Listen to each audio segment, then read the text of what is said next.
Hello everyone. So good morning, guys. Good morning, everyone. So yeah. So good morning, Manpreet. Please confirm whether am I audible or not? Audible, visible, audible. Right? Okay. Thank you, Manpreet. Okay. Fine. So chalo then. We'll wait for a minute and then we'll take up the class. So before that, if you guys have any doubt regarding the previous class, let me know. Sure, Rohit. Yeah, sure, Rohit. Uh, so I'll convey the message, Rohit.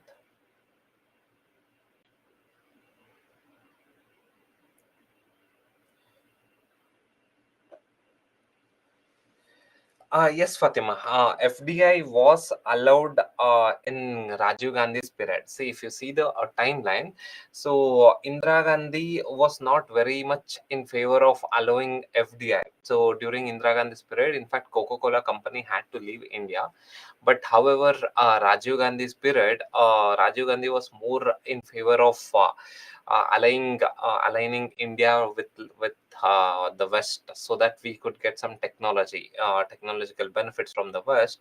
So as a reason, during during Rajiv Gandhi's regime, so the FDA norms were relaxed, and we could get some of the companies into India. See, the famous company is Texas Instruments. So you would have heard about this Texas Instrument, one of the famous company. Texas Instruments. Oh, okay. This Texas, one of the most important company in terms of semiconductor, in terms of making of computers. So this Texas Instruments was allowed during Rajiv Gandhi's period. Vanchika will take up what is the impact of lookist and actist policy.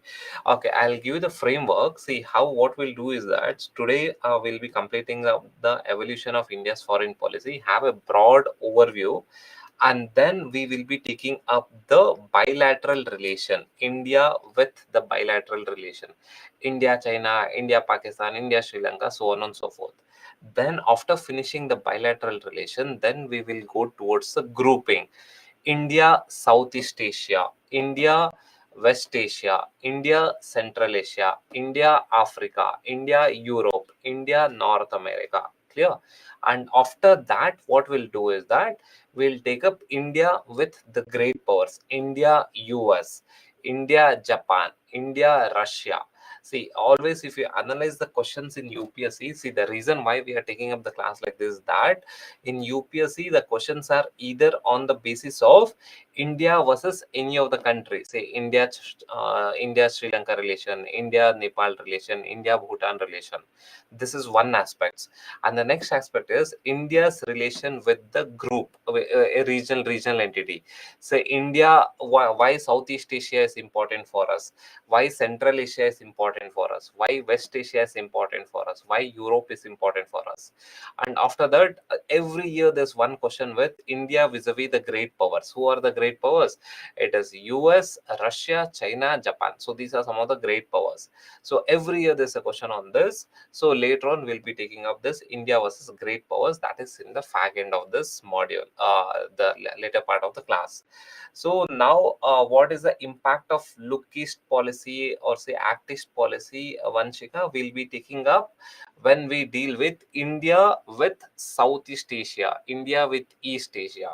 Lookist policy is not with respect to one specific country, it is with respect to region.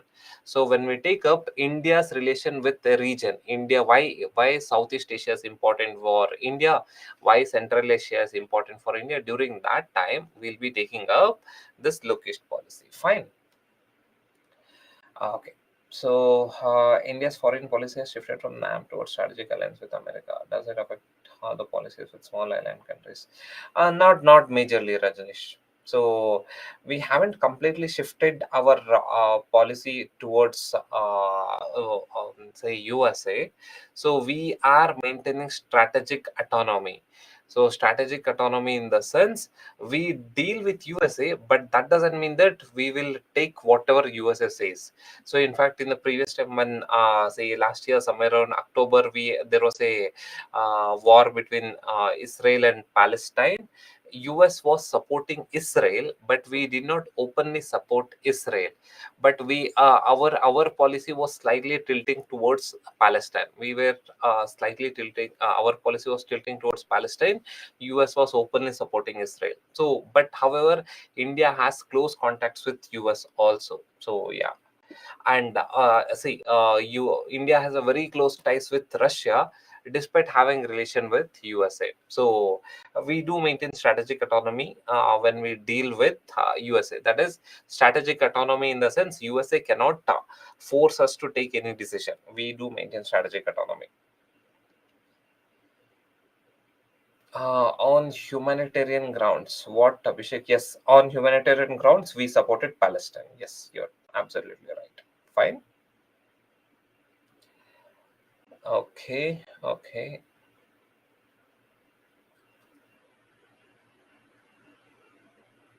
Rohit, do we need to revise the book from study material? See, Rohit, the questions that you get from UPSC, that is in your GS2, the questions are 9, 10, 19, and 20. So, you most of these questions are usually current affairs.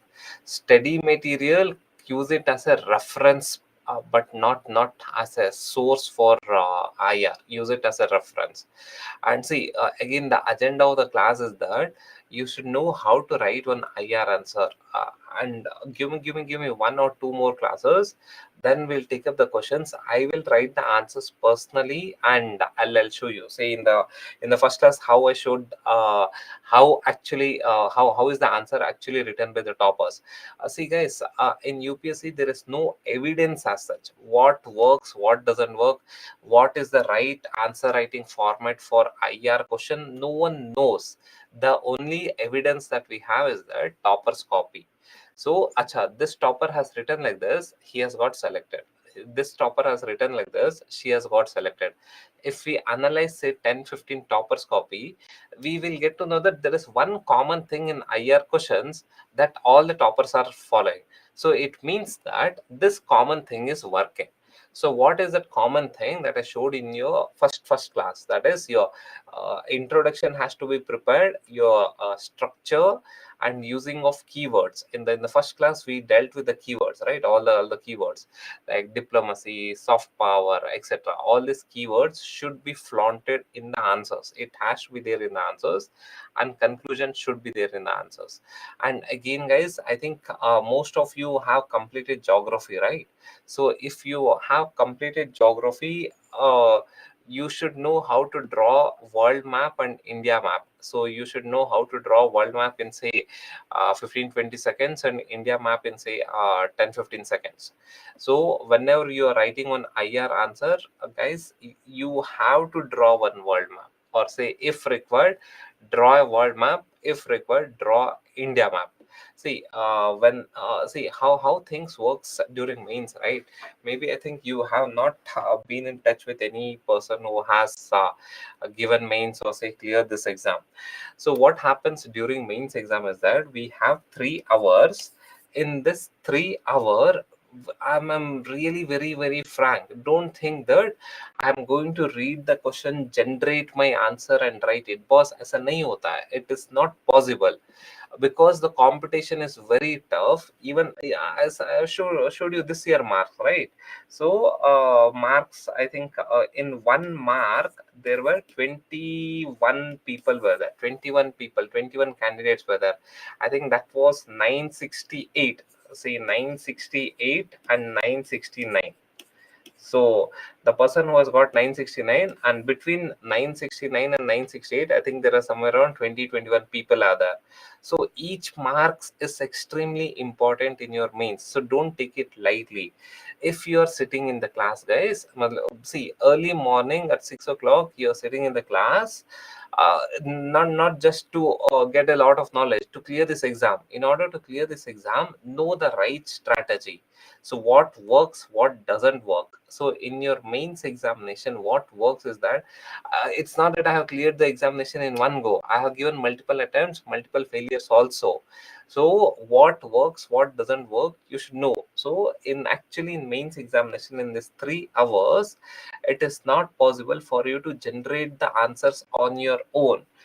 You should know that, that is, what should be there in the intro, what should be there in the conclusion. If I am writing one IR answer, you should know that I need to squeeze in a map over there, or else we are working here for that additional zero point 0.5 to 1 marks. If you write one IR answer, if it's a mediocre answer, you will easily get 30 percentage mark even today. You need not sit in the class. You write one IR question in a very basic manner, you get 30 percentage mark. That is not even the question here. So the challenge here is that how do I take my 30 percentage marks to say 55 60 percentage marks. Say if you're writing one answer IR answer for 10 marks question, today you write one IR answer, you'll get 3 marks easily 3 marks. The question is that how do I take from 3 to 5.5 to 6 marks? How do I do it? So what are the elements that I need to put in the paper so that I will get that edge? If you are not focusing from marks point of view, clearing this exam is quite difficult. So in the attempt which I seriously focused on marks perspective, acha, this topic, this is how I need to write so that I'll get good marks. How do I know that I'll get good marks? The only evidence that we have is that toppers copy. So acha, say around 10 toppers have written IR answers in a similar fashion, and these 10 guys have cleared. So it means that this model is working. So what is working, what is not working, you will get to know by analyzing the toppers copy. If you haven't analyzed the toppers copy, then there's something seriously wrong in your preparation. Trust me, if you ask me what is the biggest mistake that I did in my preparation, it is I did not analyze the toppers copy in the initial attempts. So it was only after Kanish Kataria, when he told that he analyzed Anudeep sir's topper copy and Anudeep sir's copy, and he learned from his copy, then it struck my mind that why am I not doing this? So do it. It is the, what else do you have? Does UPSC come out and tell that, acha, this is how you need to write one IR answer? Do they tell? No. Then how come we know that this is how we need to write one IR answer? The only evidence is that toppers are writing, and most of the toppers are writing in this fashion, and they are clearing this exam. So this is the model that is working, and this is the model that has worked for me also, and you can also follow the same thing. Clear?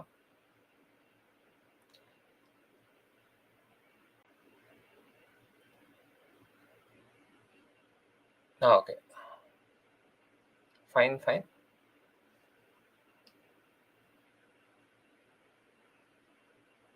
Yes, Rohit. Class notes, newspaper. So that should be sufficient. And again, with newspaper, don't yeah, please, everyone, don't mindlessly run behind the newspaper or say the content. Honestly, don't try to become a content collector. Not required. Do you know how many words we write in for a 10 mark question? For a 10 mark question, how many words should we write in IR, or say any GS 1 2 3 paper for a 10 mark question? Yeah, 150. The UPSC tells 150, boss. But is it practically possible to write 150 words? Yeah, no, yeah. Somewhere around 120, 130 words is the max that we can write. Okay? Don't be under the impression that I'll write 150 words. कहाँ पे where you will write 150 words? You write 150 words, you cannot complete the paper, man. So think practically. How do you know that writing 150 words is not possible?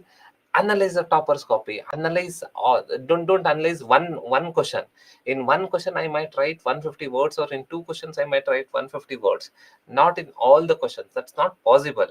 The classic example is that you can take up I think rank 35, I guess rank 35, Kartikeya Jaiswal, 2021 or 2022 batch. Take his paper, rank 35. Kartikeya Jaiswal. So this person rank 35 here. So this person has not written more than say 70 80 words for 10 mark question. So no, not more than that. You take this year. This year I think rank 2 or rank 5. Someone called Dabdas or some. I'm rank 2, rank 5 or rank 6. Somewhere either rank 2 or rank 5 or rank 6. Look at the paper. So no one writes more than 120 words. So if you write say around 120 130 words for a 10 mark question, say around 200 210 words for a 15 mark question, that only then you can complete the paper. Don't think that your UPSC evaluator will sit and count the number of words. No one will count the number of words. You just need to convey a message that I know the content, this is what the answer is all about, and this is how you need to write. So even in your IR paper, you need not extensively write all the content, not required. So you just need to show to the evaluator that boss mujhe pata hai, that's it boss, I know, that's it. So if you try to explain each point, if you try to elaborate each point, you cannot complete the paper. So again, if you're reading any newspaper article, anything as such, don't unnecessarily memorize the nuances. Not required. I'm seriously telling, it is not required. What works in your IR paper is that keywords, flaunting of keywords, strategic autonomy. If someone reads your paper, it should look like you are a well-read person. India is boosting its soft diplomacy, is maintaining strategic autonomy, geopolitics, geoeconomics, all these things. It will help in geoeconomics, it will help in geopolitics, maintaining strategic autonomy, balance of power. All these things, if you just highlight in the paper, that is sufficient in your IR answer. Don't unnecessarily overcomplicate this preparation, guys. I'm seriously telling, the reason why the first attempt is clear is that when you focus on what fetches you marks, that will help you in clearing this examination. Or else when you think that no, I'm going to read a lot or acquire a lot of content, do this, do that, that doesn't work. Tried, tested, that doesn't work. Unless you orient your preparation from marks point of view, it actually doesn't work. So what you got to do is that, acha, IR question may, how do I get good marks? How do I get say 55-60 percentage mark? That has to be your question. How do you get a 55-60 percentage mark? So if you're taking up this IR class, the only intention is that you need to write a good answer in IR and you get 55-60 percentage mark. How do you get? What is the recipe of getting 55-60 percentage mark? If you don't know that, it is a failure on your part, it is a failure on my part also. UPSC examination has nothing to do with acquiring a lot of content. If you feel that content is king in UPSC, everything revolves around content, take up the mock interviews. There are so many mock interviews that are there, right? In YouTube. Take up mock interviews, see the mock interviews of any candidate who has cleared the examination in the first attempt. Don't see the mock interview of the person who was cleared in say third or fourth attempt. Take up the mock interview of the person who was cleared in the first attempt. You will see that there are so many questions that they don't know. It is totally fine in this examination. It is totally fine not to know many things. Basically, you just need to learn the art of getting marks. That's it. So uh, be very practical, rational while preparing this examination.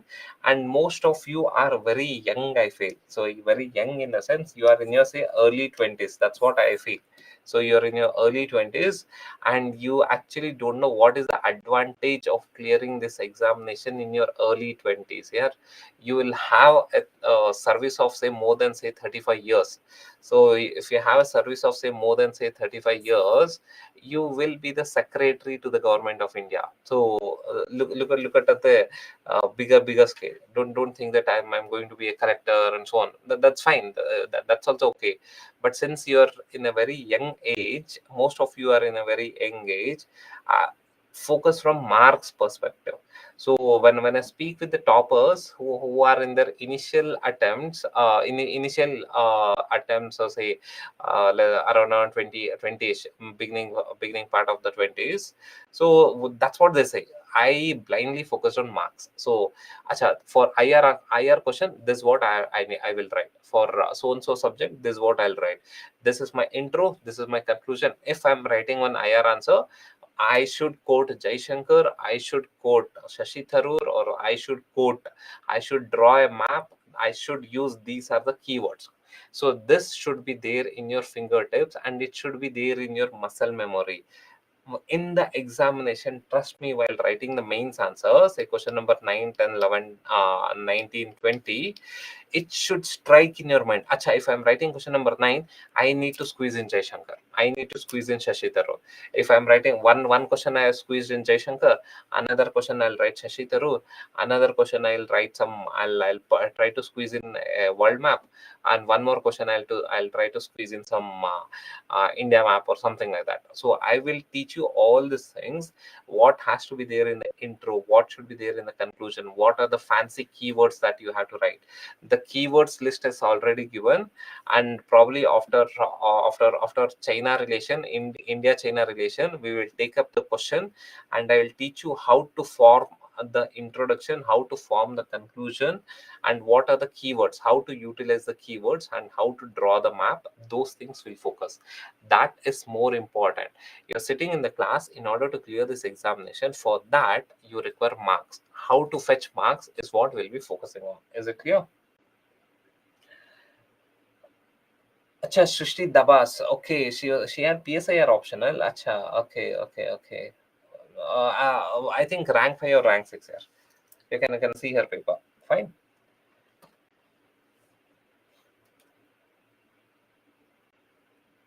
Okay, got it. Don't overcomplicate. Yeah, you need to improve your vocabulary. Rohit, I still read best out of it as it improves. Yeah, if it improves your vocabulary, it is fine. Yeah, but don't overcomplicate it. Seriously, don't over. This exam doesn't require. After clearing this exam, once we know the code, right, what works, what doesn't work, it becomes very easy. In order to write one IR answer, you need not have some PhD level knowledge. Not required. Basically, you should know how to write one introduction. If you are writing one answer regarding, we will take up the PYQ. With PYQ, I'll explain. If it is a relation between India and China, what has to be the intro? And I have given a list of keywords. Using the same list of keywords, we will try to write answer for all the questions, all the IR questions that are there, matlab PYQs. So using the same keywords, you just need to write one IR question, the same keywords, and I'll show you how to draw the diagram map. I think most of you have completed geography, right? So you will be knowing how to draw one world map and one India map. Again, guys, without world map, without India map, it doesn't look good for an IR answer, man. If you're writing one IR answer without world map, so in the first class I showed you, right? It was rank 2. I think rank 2 drawing one map. So drawing one map in IR is kind of a basic thing. So why drawing map? It what is the reason? It's not that you're going to explain a lot of thing in the map. So what is the agenda of drawing a map? Why we should draw a map in IR answer? What is the reason? If I draw a map in IR, see, everything has a rational behind it. Everything, we are mindlessly focusing on marks. We are very brutal towards marks. Maybe you guys are in the first attempt, you don't know what is the importance of marks.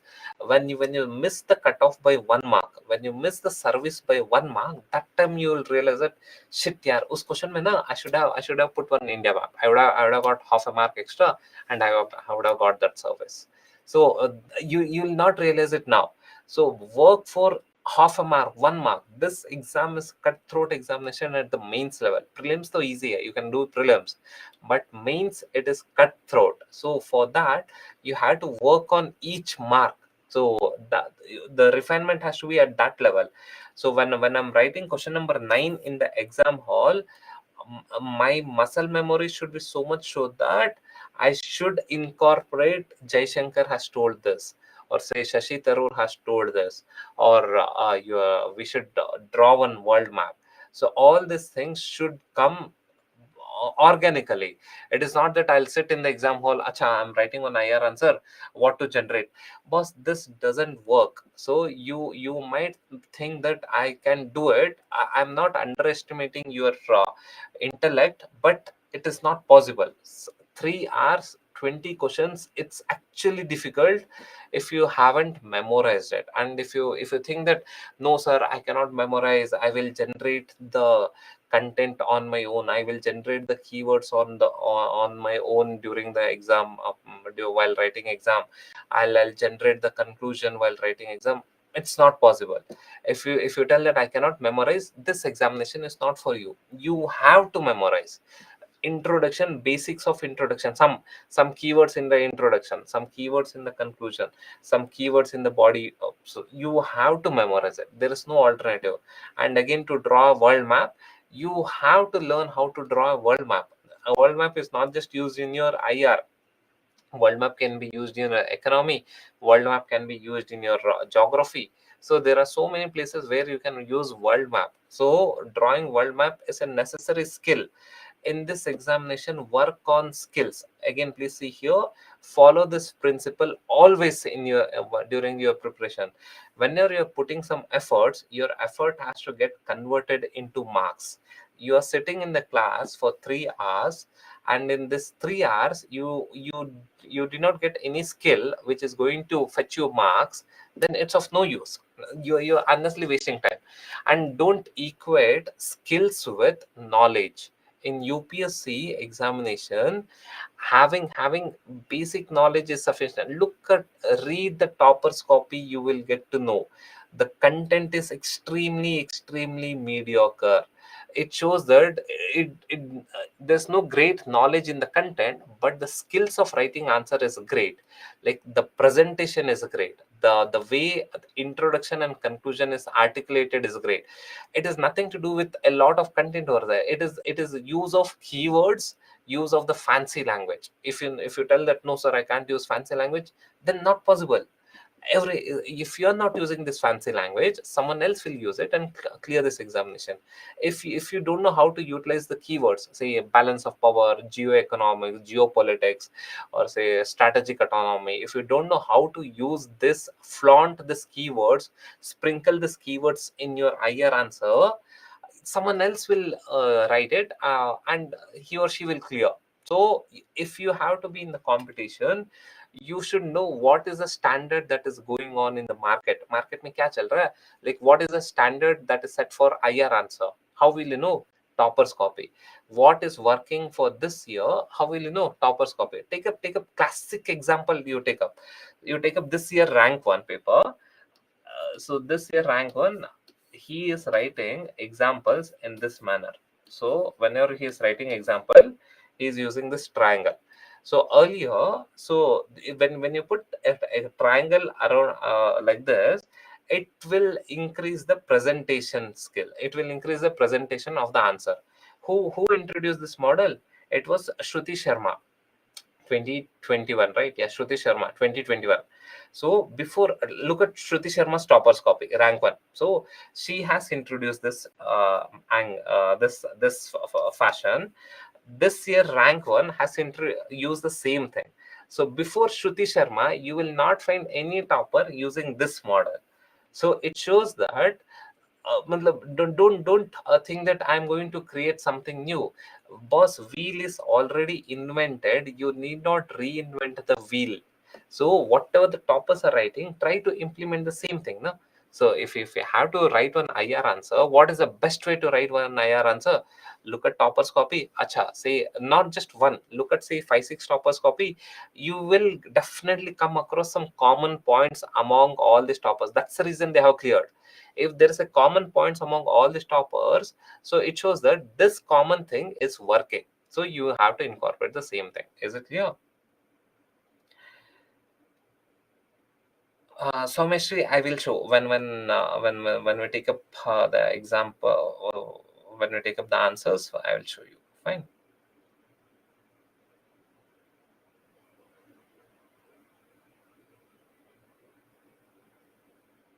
Fine. Okay. Yes, IR is important from prelims perspective, mainly the maps. Fine, we'll take up that angle also. Okay, so chalo then, we'll continue with the class. Okay, so contemporary. Yesterday we left here, right? So till Vajpayee's regime we had completed. Now let us take the contemporary regime. Yeah, so many of you are asking world map. Okay, world map. In order to draw world map, you need not have some draw it uh, exactly like that is there in the exam, that's there in the book. You just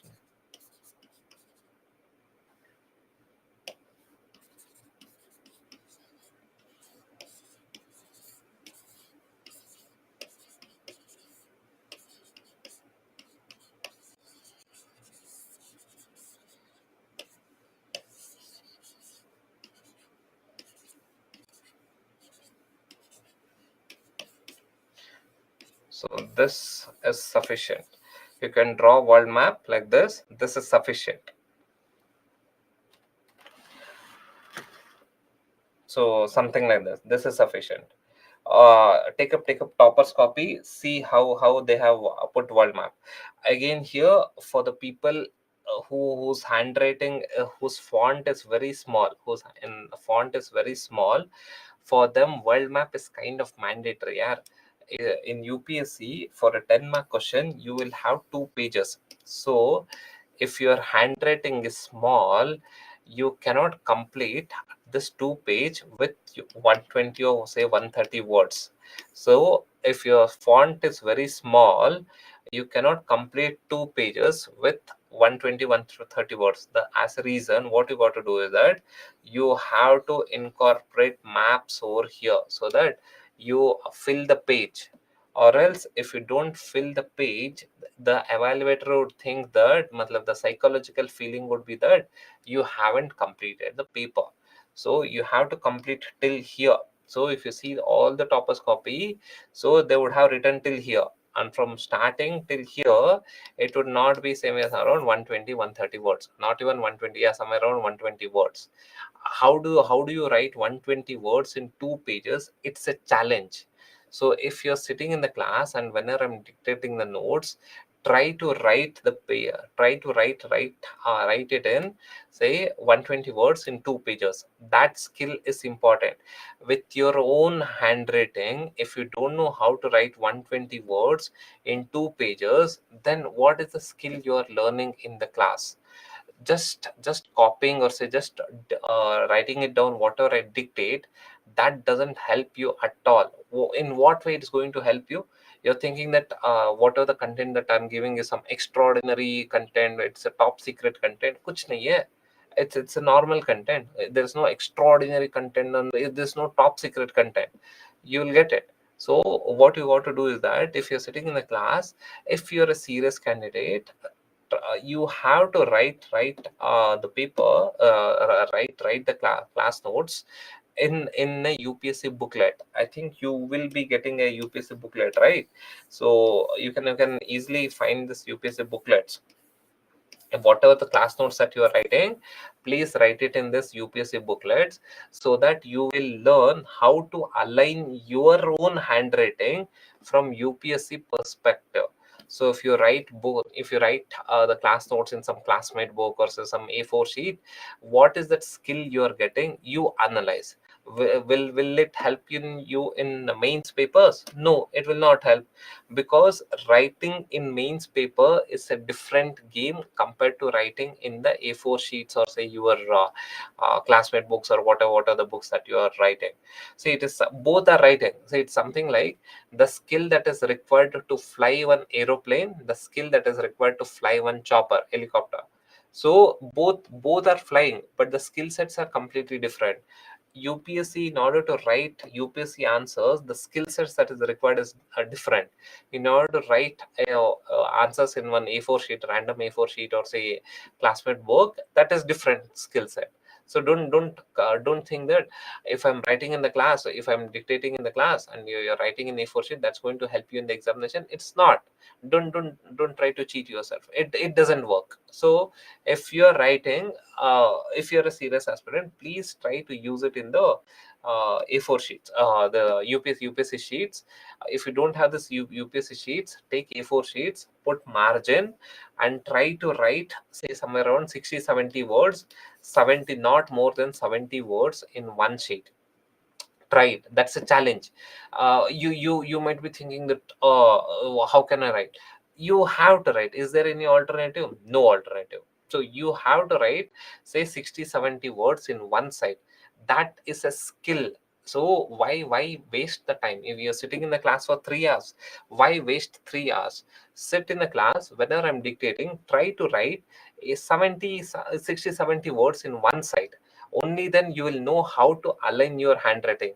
See, what's a difficult thing that I faced in my initial attempt is that even I did not write in my this thing in the this sheets, that is UPSC sheets. So as a reason, what happened when I for the first time I went to mains examination, and for the first time I wrote the answers over there. That was the foolish mistake that I did.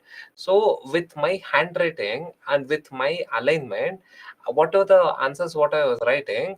I was writing, say, somewhere around 200 words in both the sides, and I didn't even realize I couldn't even complete 15 answers. So uh, later on, I got to know that, acha, I need to cut down the words. If I cut down the words, what will happen was that I was able to complete only up till here, or one side, or say quarter of the next side. So even then, it is going to show it is going to create an impression to the evaluator that I haven't completed the paper.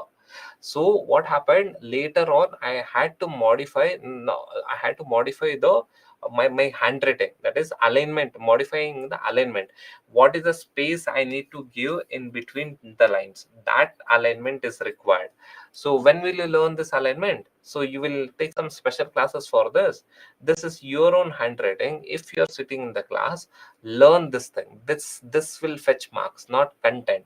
So content, theek hai, content is there, but these skills are more important.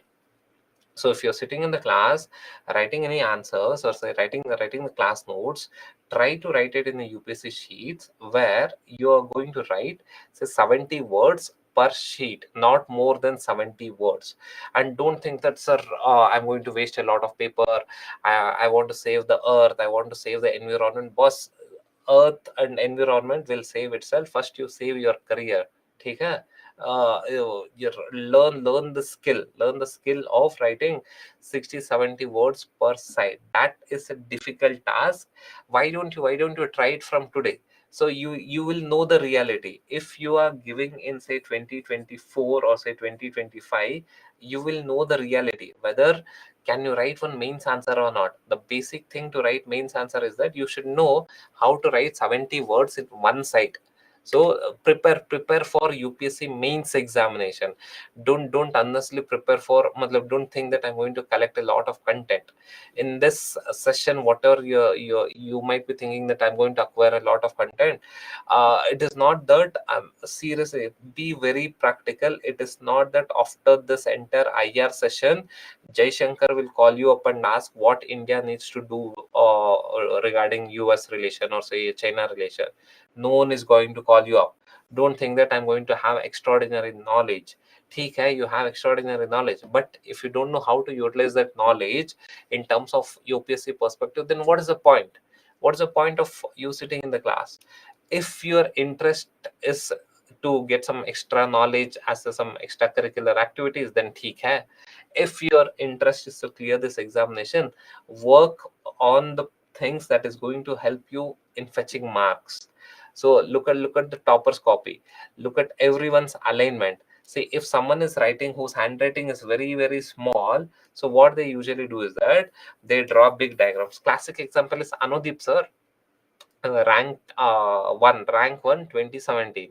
So look at his paper.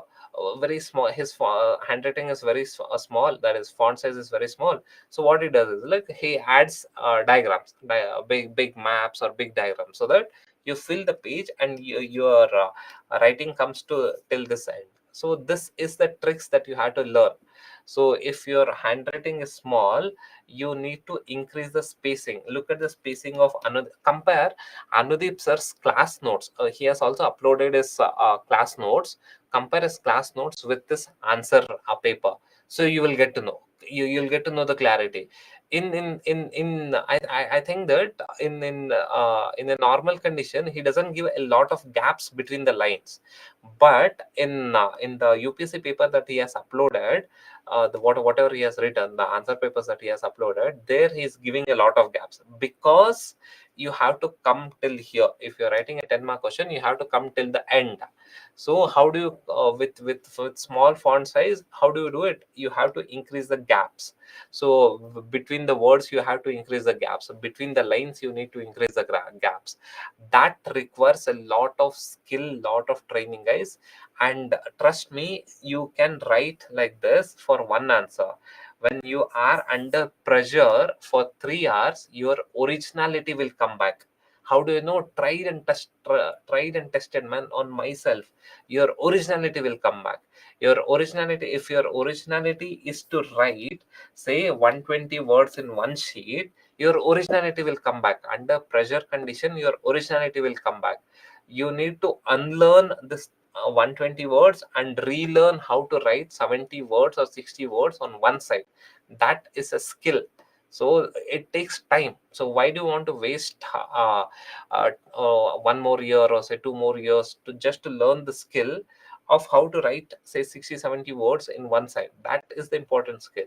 If you're sitting in the class and seeing writing the notes, try to incorporate 60 70 words on one side. That is what is required. Is it okay?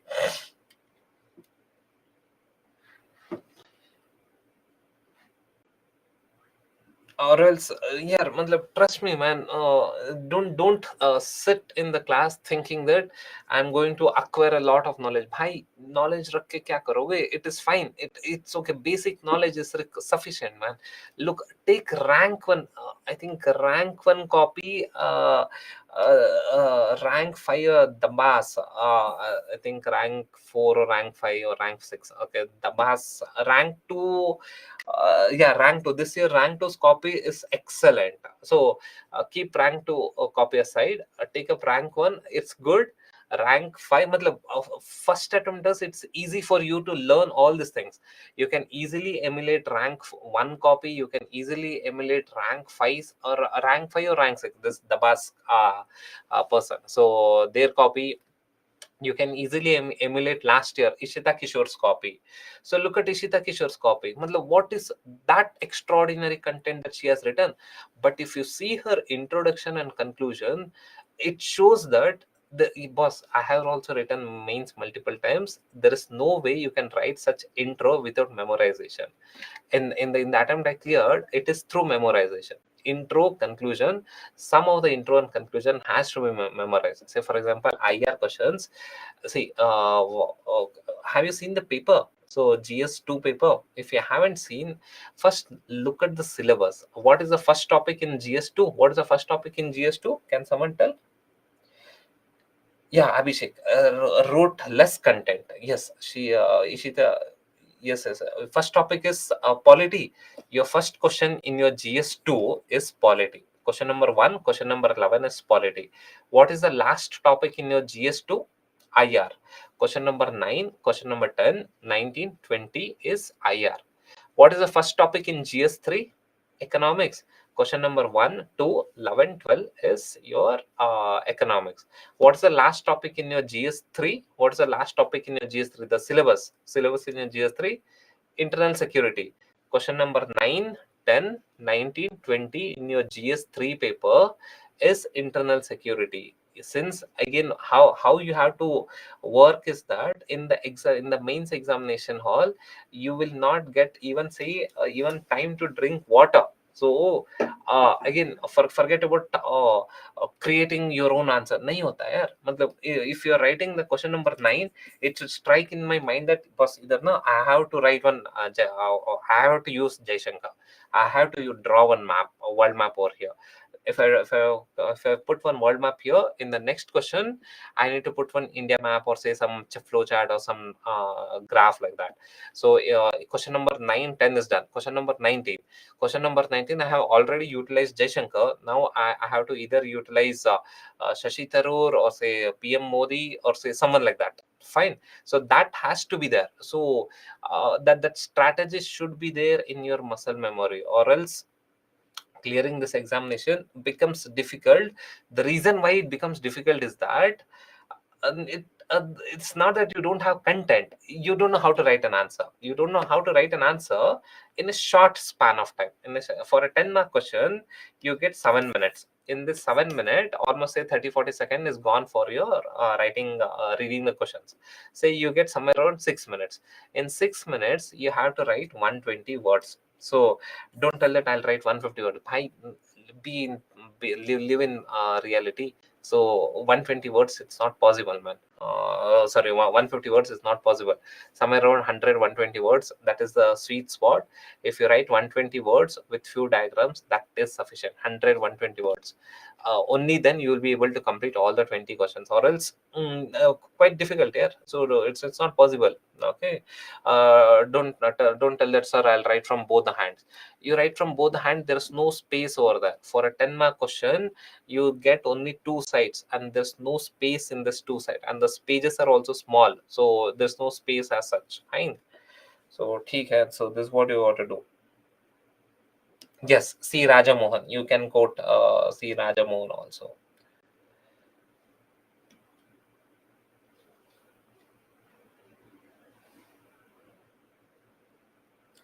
Yeah, Someshri. Yeah, that's what I told. This year rank 2, so extraordinary coffee here. Acha, his name is Animesh Pradhan. Yeah, acha, rank 2 is extraordinary coffee. That's what I told. If you can follow rank 2, the best. Extraordinary coffee. Matlab, the content is so lucid, very simple content he has written, but the structure is very good. The handwriting is next level.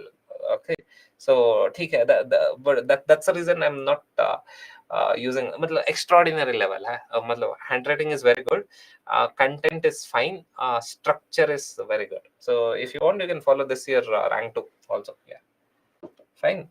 Okay.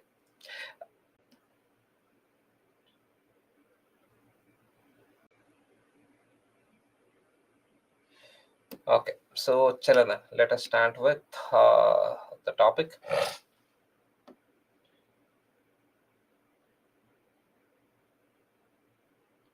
Steven, that will take up later on there. Okay, so now come back to this. If possible, please try to write 60-70 words on one side. Don't think that I'm going to waste pages. You are, if you, the stakes are very high, boss. Wasting 1 year of your life vis-a-vis wasting 50 pages. So rather than writing, say, 120, 130, squeezing and writing 120, 130 words in one side, write 60-70 words. You will learn the skill. Matlab, you will know what is the challenge that you will be facing while writing, say, 160, say 60-70 words. You will have to leave a lot of space. You will have to realign your complete handwriting pattern. And trust me, I'm not giving some top secret content over here. So if you're sitting in the class, please learn some skills that's going to fetch you marks. Okay? Content is one thing. So acquire knowledge. Parallelly, you acquire skills that is going to fetch marks. Okay? In the class, whatever the notes I'm giving, through that you will get some knowledge. And the skills, I cannot give you the skills. You have to acquire the skills. How do you acquire the skills? Practice. When you're sitting in the class, parallelly practice how to write 60-70 words on one side. uh, for the people who are telling that I cannot write quickly, please see rank 35's copy. Kartikeya Jaiswal, his name is Kartikeya Jaiswal. Classic example. If your writing speed is very slow, if or not very fast, take up Kartikeya Jaiswal's copy and see how to write one answer. So he has not written more than, say, 70-80 words, or say not more than 100 words for a 10 mark question. So how do I convey my complete answer using just 100 words? that skill you can learn from this topper, so rank 35. Or what else do you want? He's rank 35, boss. He's rank one of the topper in GS, so rank 35. So what else do you want? Okay. So if your answer writing speed is fair enough, good, then you can follow this Shruti Sharma's or say Ishita Kishore's or say this year rank one's copy or anything. So that should be sufficient. But however, if your handwriting speed is very slow, that you cannot complete the paper, then you can follow this Kartikeya Jaiswal's model. Fine. Okay. So I think we finished Vajpayee's regime. Now we'll see the contemporary foreign policies. That is from Manmohan Singh's period till the Modi's period. So what is the contemporary foreign policy that India is following? Like how contemporary foreign policy has evolved from Manmohan Singh's period till Modi's period. So what has happened is that post 2000, so that is the effects, that is after 1990s, after 1990s, due to globalization, India has got interconnected at the global level. After 1990s, we had LPG reforms, that is we promoted globalization, that is India wanted to enter, India also wanted to enter into the train of globalization. So we promoted globalization, that is we entered into this globalization, and we relaxed all this norms, industrial licensing policy, etc. So we wanted to be a part of the global economy. So it was initiated in Rajiv Gandhi's period, taken forward by Narsimha Rao's period, and further enhanced by Vajpayee's period. And then, so in 2000s, that is in 2000s, what happened? Manmohan Singh and Modi regime also followed the same path. That is, we wanted to liberalize our economy. So, as a reason, since we liberalized our economy, India's economy was in close connection with various other global economy, say be it your US, Russia, China, and Europe, etc.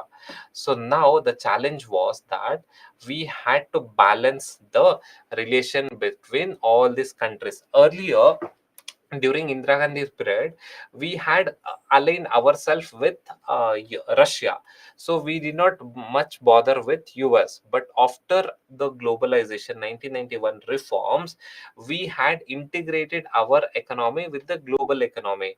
That is, India's economy was dependent on US, Russia, China, Europe, and various other countries. So as a reason, we had to maintain a global relationship with all these countries, because Russia and US were rivalry.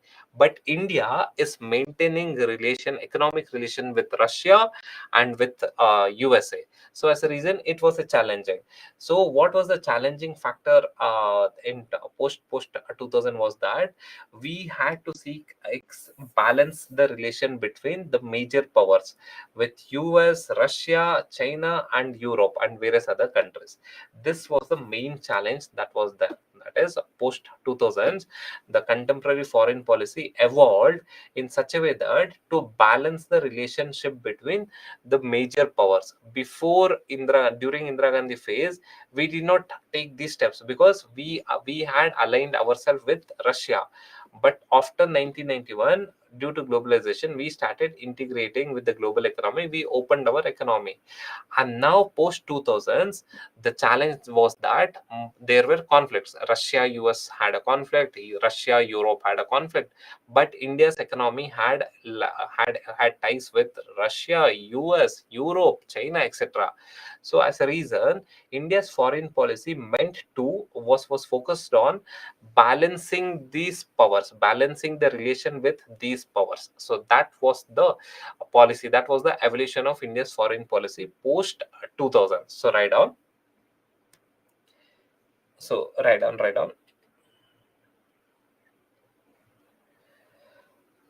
Yeah, contemporary foreign policy post 2000s till the present times. Post 1991, post 1991 economic reforms, post 1991 economic reforms, India's economy, India's economy had got integrated. India's economy had got integrated with the global economy. With the global economy. Full stop. India's foreign policy. India's foreign policy focused on India's foreign policy focused on balancing the relationship balancing the relationship balancing the relationship with major powers like US, Russia, China, Europe, Europe, etc. In order to get economic benefits. In order to get economic benefits. Economic benefits through economic benefits through foreign policies. Through foreign policies.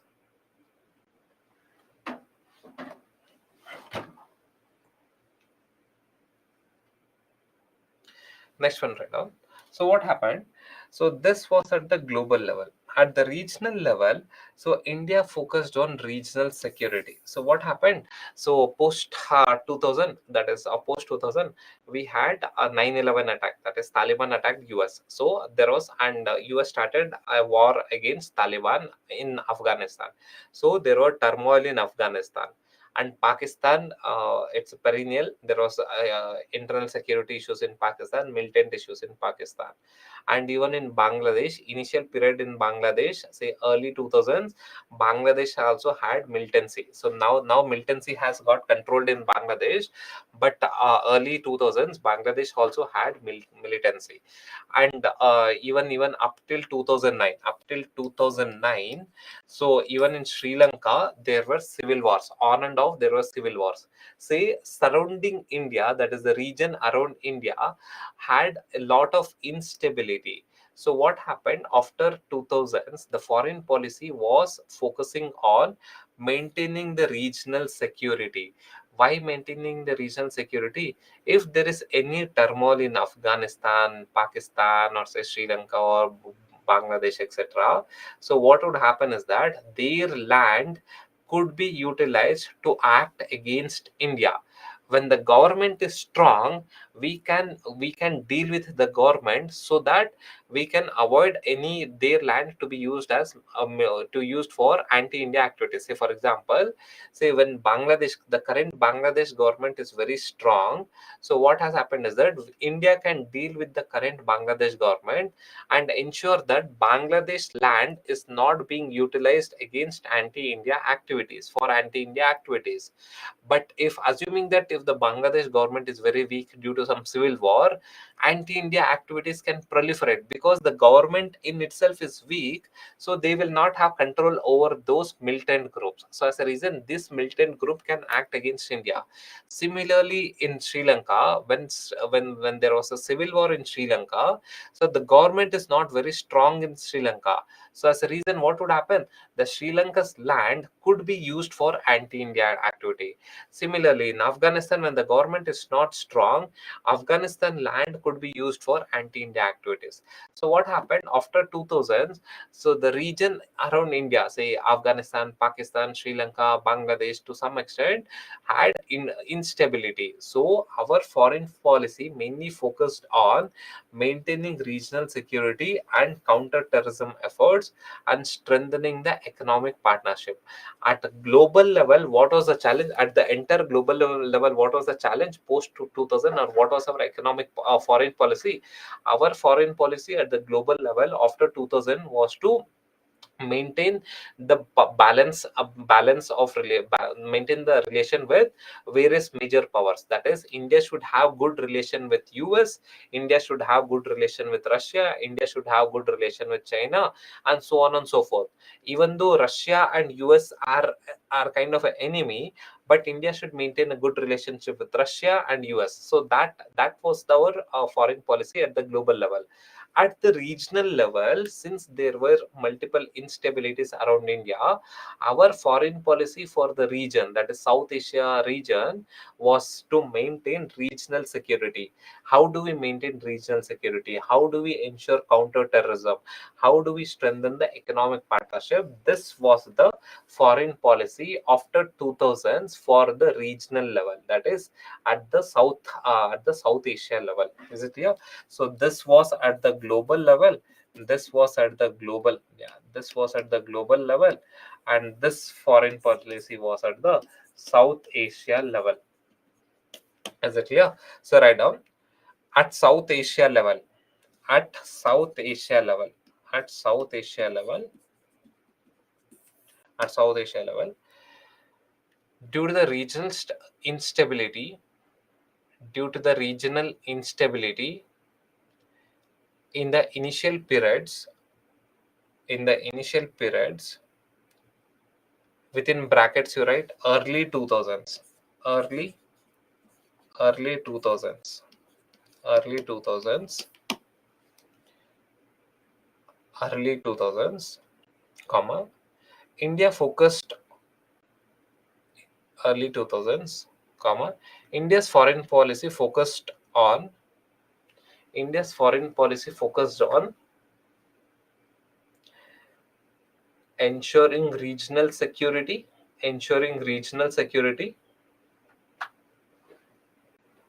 ensuring regional security, counter terrorism efforts, counter terrorism efforts,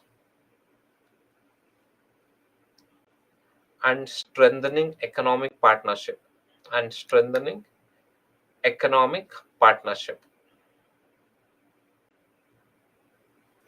economic partnership. So at the global level, we had to maintain a good relationship. That is, through using foreign policy, we had to maintain good relationship with US, Russia, China, and other major powers. At the regional level, our foreign policy was focusing on maintaining regional security. That was the first aim. At the global level, we our foreign policy did not maintain focus on maintaining global security. Global security will be taken care by the major powers, say your China, Russia, US. So they will take care of the global security. At regional level, at South Asia level, India is a big player. So using India's foreign policy, we had to ensure that regional security gets more importance. So but that's the reason we had focused on regional security over economic partnership. So this is at the regional level, Southeast Asia, South Asia. Next, what happened after 2000? That is after 2000s, we also emphasized on Act East policy. Act East policy. Write down. Next one, write down. Third point is Act East policy. Act East policy. It is a rebranding of. It is a rebranding of.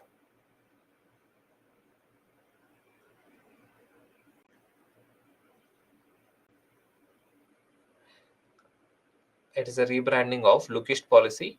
It is a rebranding of Lookist policy,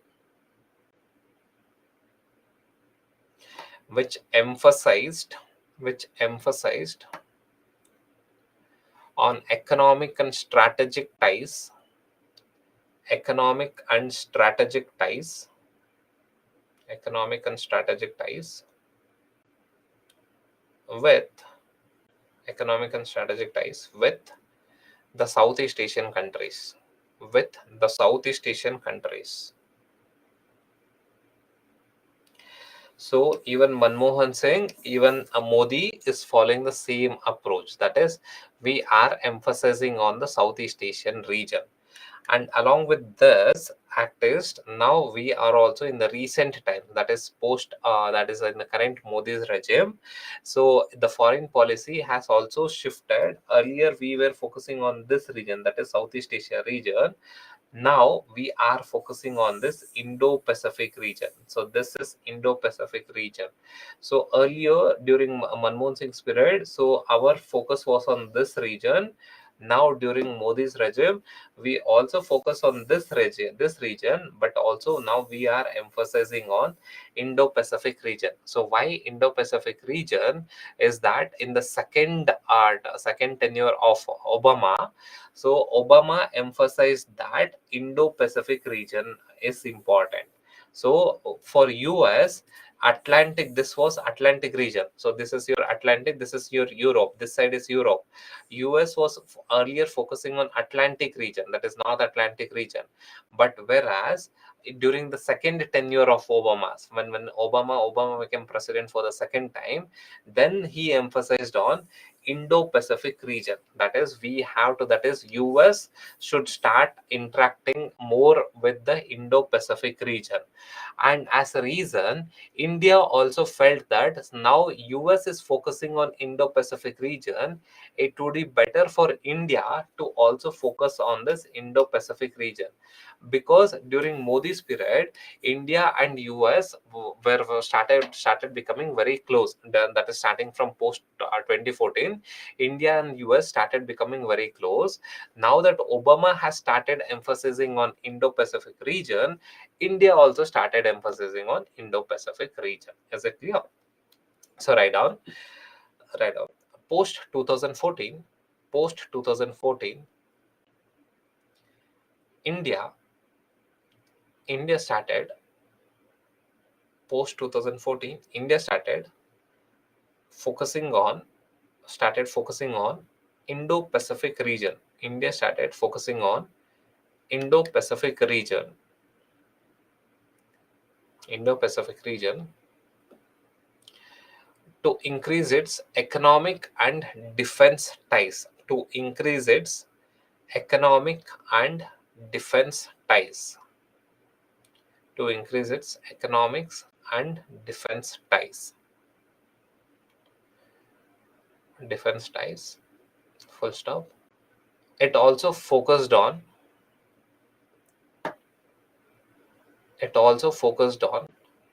balancing the China's rise. It also focused on balancing the China's rise. It also focused on balancing the China's rise in the region. In the region. So all of a sudden, why did Obama started emphasizing on Indo-Pacific region? So US was more interested in Europe. So Europe was a big market. US was catering to Europe. So that was their main market. So for US, Europe was the main market.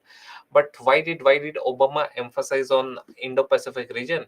It is because China was rising, and US doesn't want a China to rise, because US wants to maintain a unipolar world. That is, US wants to be the boss in every aspect of the global geopolitics.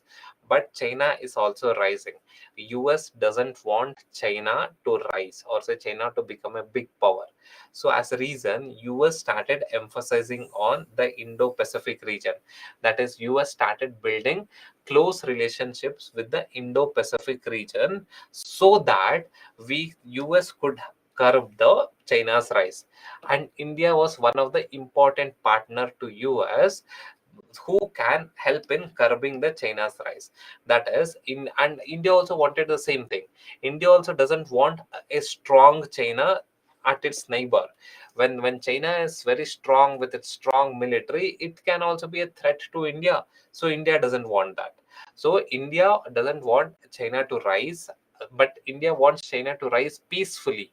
But looking at the current trend, China's rise will not be a peaceful rise. Say for example, India's rise, or say Bangladesh's rise, or say Singapore's development was a peaceful development.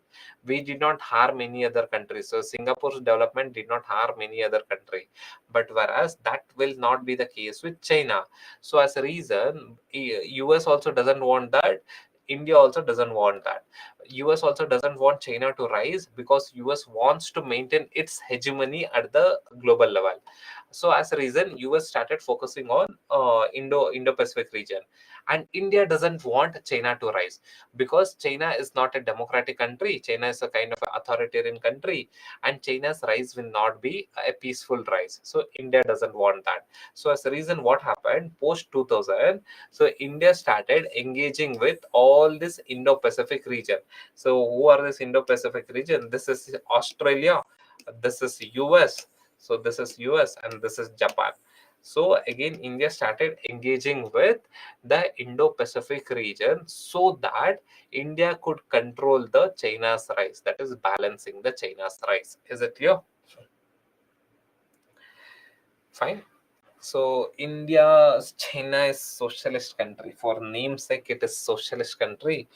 It is more capitalist than US in many aspects. It's kind of an authoritarian country with capitalism. Fine. Okay.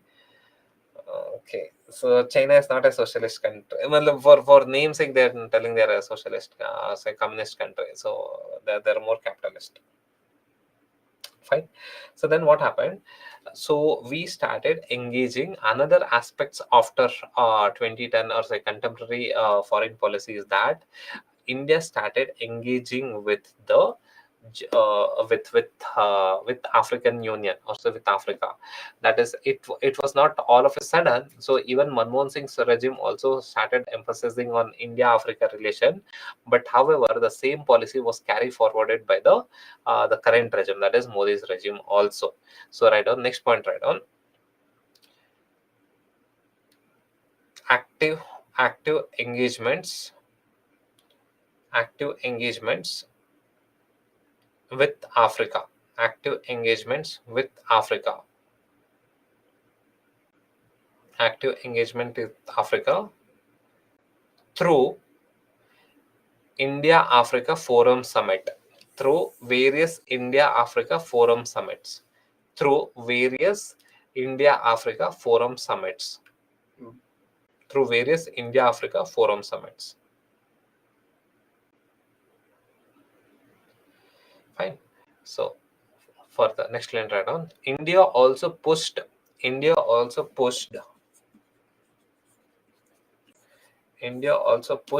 for African Union AU African Union's membership. India also focused on India also pushed for African Union's membership in G20. African Union's membership in G20. Fine. So why India wants to be a close ally with Africa? So you would have studied about global south, right? So in the keywords we used a word global south. What is global south? The underdeveloped, or say developing country, is global south. Currently in geopolitics, who is dominating the narrative?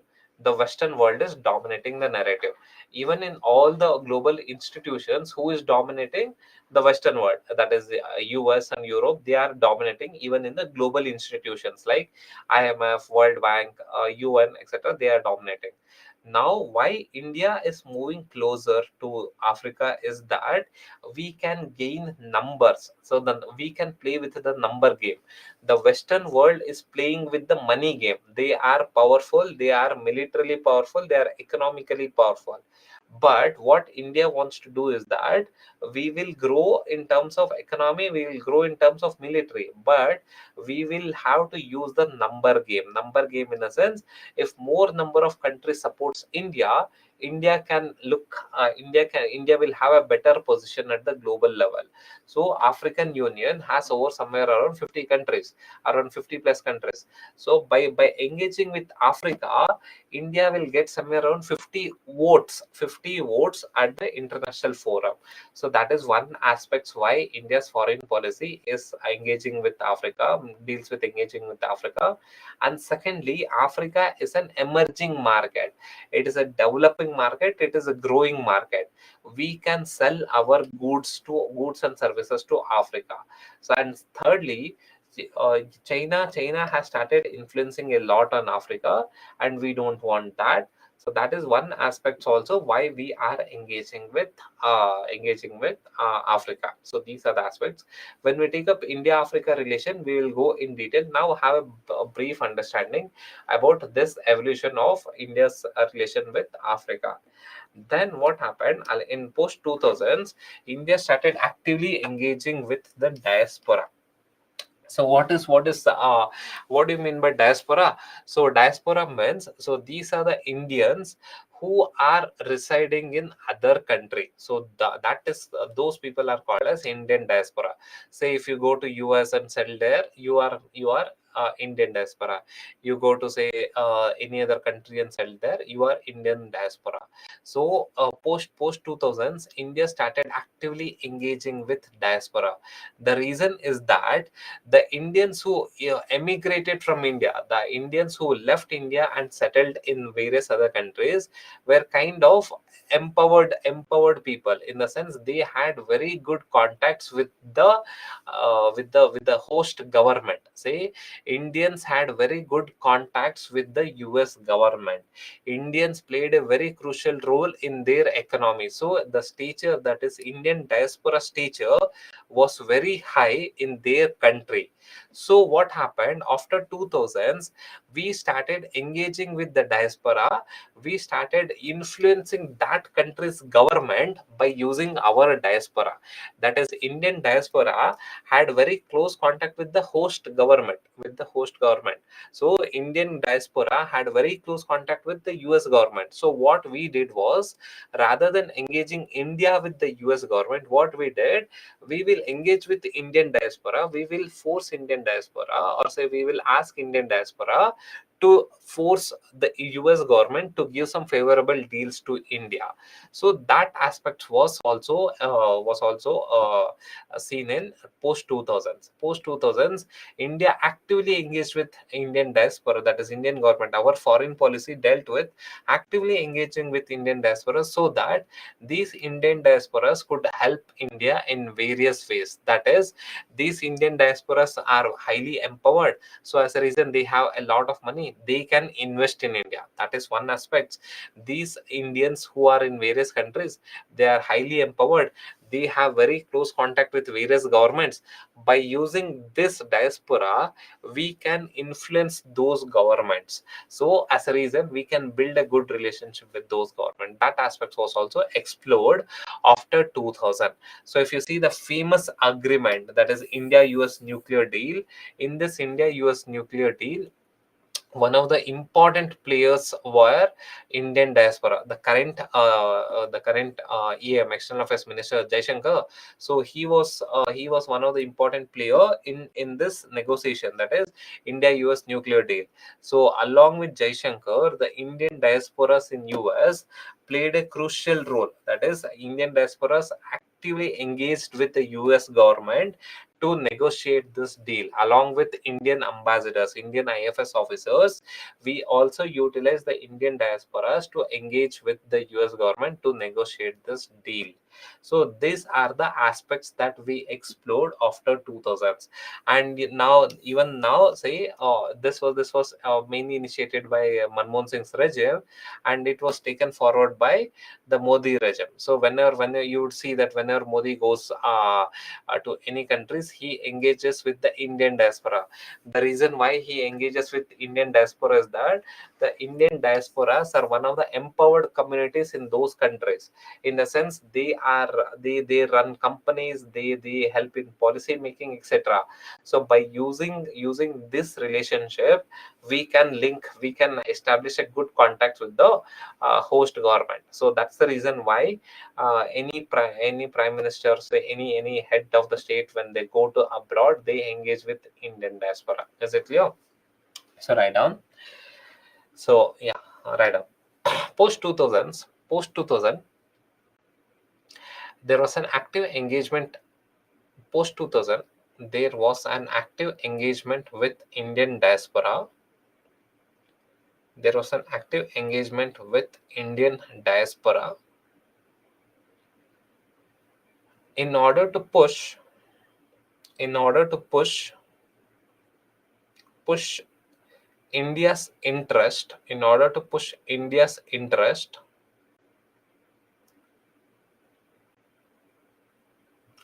in various countries. In various countries. Example, in various countries. Example, Indian diaspora. Example, Indian diaspora played a crucial role. Indian diaspora played a crucial role. Played a crucial role in the Indo-US nuclear deal. In the Indo-US nuclear deal. In the Indo-US nuclear deal. Indo-US nuclear deal. Fine. Okay. Okay. So then what happened? Our foreign policy post 2000, we also emphasized on the soft power. So write down, what are soft powers? These are the powers where we use cultural influence in order to push India's interest in various countries. So those, that is called a soft power. So write down, post 2000, India leveraged its soft power. Post 2000, India leveraged its soft power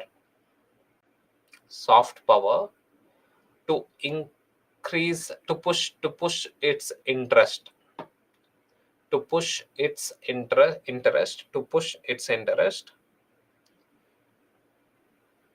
in various countries,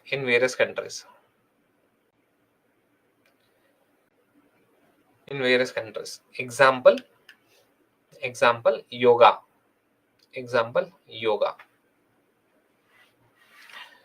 So this is how our foreign policy has evolved from Nehru times till the present times. So in the present times, our foreign policy is engaging with the Indian diaspora. Our foreign policy is dealing with, is promoting the cultural values, so that it will increase the soft power. So these are the recent trends in India's foreign policy. But however, what are the broad challenges that India's foreign policy has in the contemporary times? So write down, broad challenges, next subheading is broad challenges in the contemporary times, in the present times. Broad challenges in the present times. In the present time.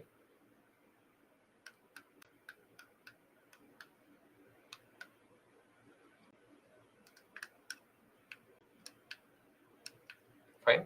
So what are the broad challenges? The first broad challenges, so first write down, rising China. Rising China. So China is rising. So rising China. Rising China.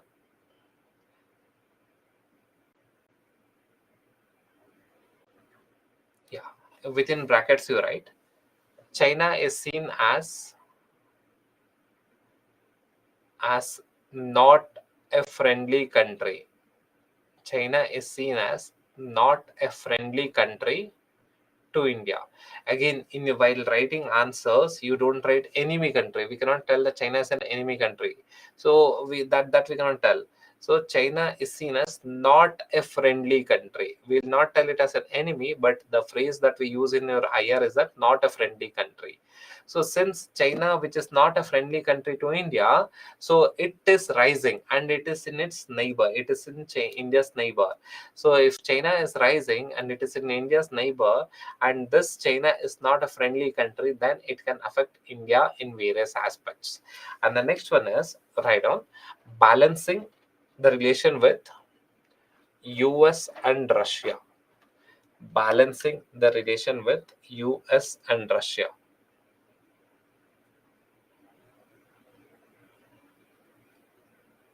US and Russia. Post post the Crimea, post Crimean Peninsula, post Crimean Peninsula issue, post Crimean Peninsula issue. So what happened? So Russia annexed Crimea in Ukraine. Ukraine is kind of Russia, kind of favoring US. Ukraine is moving towards US, but Russia is against that because Ukraine is Russia's neighbor, and this neighbor is moving closer to US. So as a reason, what happened? So Russia annexed one part of Ukraine, that is Crimea. So as a reason, post that, there's a big tension between US and Russia. But however, India has to maintain good relationship with US. India also has to maintain good relationship with Russia. So because of this, it is become a challenge. So what happened? Say when we take up say India, Russia, India, China, will India, Russia, and India, US will go in detail. So what happened? India started importing S-400. So what is this S-400? It's a defense anti-missile system. It's a defense equipment. It's an anti-missile system. So S-400, one of the finest anti-missile equipment. Anti-missile equipment in the sense, if we deploy it here, if any missile will come to India, it will detect those missiles and it will stop the missile before striking to the ground. So that is your S-400. It is one of the finest equipments that we have in the world. So India started engaging with US to import this, sorry, engaging with Russia to import this S-400. This irked the US government. So as a reason, it became a challenge for India to engage with Russia as well as with US. So what happened when India started moving? I'm giving you some examples. When India started moving very close to US, so during Modi's regime, when India started moving closer to US, for the first time, in Russia started giving military equipments to Pakistan. Never Russia has given military equipments to Pakistan before. When India started moving closer to US, so for the first time, Russia supplied military equipments to Pakistan. So it was always Russia who was supporting India when during India-Pakistan war. So, but for the first time, Russia started giving military equipment to Pakistan when we started moving towards US. So this is a challenge. This is one of the big challenge. When we go towards US, Russia gets irritated. When we go towards Russia, US gets irritated. So this is one of the big challenge that India has to face now. And the next big challenge is that terrorism. So why terrorism? Pakistan, perennial issue. In Pakistan, it is perennial issue, terrorism. And in Afghanistan, once these US have left Afghanistan, now it is being run by Taliban. And we know that Taliban is kind of a terror outfit. That's what India was telling. So it was considered as a terror outfit.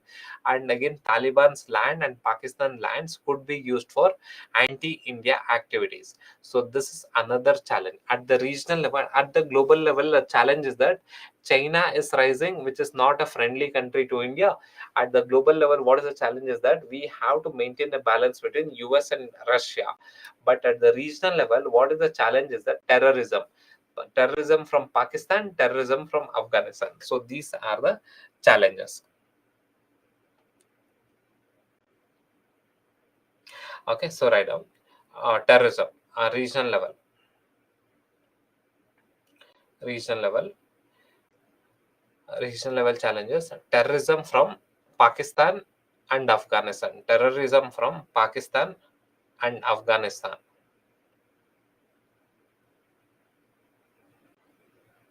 Fine. Okay. Next one is trade disputes. So another challenge is that trade disputes. So what is happening is that China is imposing a lot of trade bans on India. Russia, US is importing a lot of trade bans on India. Sometimes the US also imports trade bans on India. Europe is also imposing trade bans on India. So it has become a big challenge. So trade disputes have become a big challenge in the contemporary times. China. It is not that India is also very clear, clean and clear. So India is also imposing trade bans on China. India is also imposing tariff duties on European goods. So there is a trade dispute between various countries. That is, India China has a trade dispute. India US have a trade dispute. India Europe has a trade disputes. All these trade disputes can be resolved through a foreign policy. So the current challenge is that there are a lot of trade disputes between various countries. India China has trade disputes. India US has trade disputes. India Europe has trade disputes, etc. So write down trade disputes. Trade disputes. India trade disputes. India China, comma India hyphen China. India, yeah, India hyphen China. India hyphen USA, India hyphen European Union. So there's a trade disputes which affects the economic growth and development, which affects the economic growth and development, which affects the economic growth and development. So what are the trade disputes? When we take up the specific country, we'll go in detail. But now these are the issues that we have. And the last challenge is that climate change. So climate change is such that India plays an important role in climate change, that is controlling the global warming. But however, US is not supporting India. The previous regime, that is the Trump regime, was not supporting India. So that had become a challenge. Now the Biden regime is not very proactive. The current Biden regime is taking efforts to control the global warming, but however he is not very proactive as that of Obama. Obama was very proactive in controlling global warming. After Obama, we had Trump, but Trump was very pathetic in terms of controlling global warming. So as a reason, no major outcomes were there during Trump regime. Now Biden has taken steps in climate change, but however, it is not a proactive one. So write down this. So last challenge, write down climate change. Climate change. The Western world mainly opposes the technology transfer and financial support to India. Technology transfer and financial support to India in terms of adopting clean clean energy technology. In terms of adopting clean energy technology. Fine. So this is the challenge. So here what is happening is that in climate change, I just analyze here, in climate change, India and China have come together. So India and China wants the developed world to give us some money, the developed world to give us some technology, clean energy technology, or say renewable energy technology, so that we can have renewable energy. But this is being opposed by the Western world. The Western world, say US, Europe, they don't want to give this technology at a cheaper rate or for free. They are demanding money. But India and China are a developing country. We do not have money. We have to spend our money for education purpose, health, etc. because education, health sector, everything has been taken care in the developed world. They have a lot of money. For India, when we start diverting the money from education, health towards renewable energy, what will happen? It is going to affect our human capital. So here the challenge is that both India and China wants the developed world to play an proactive role in controlling the global warming and helping out the developing country, but whereas the developed country is opposed to it. So these are the broad challenges that India is facing in the contemporary times. Is it clear?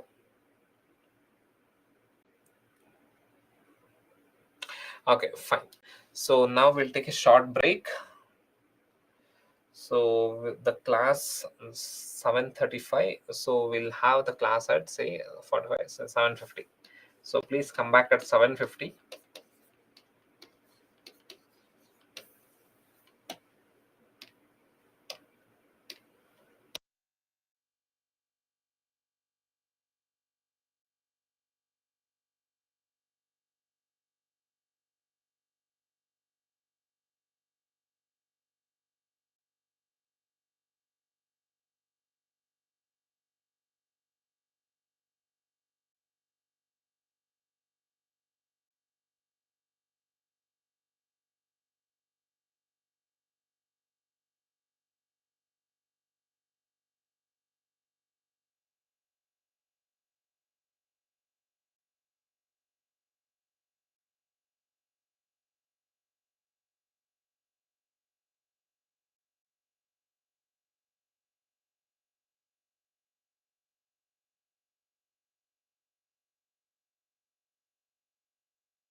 Yeah, guys. So let us start with this. Yeah, Shweta, what's a doubt?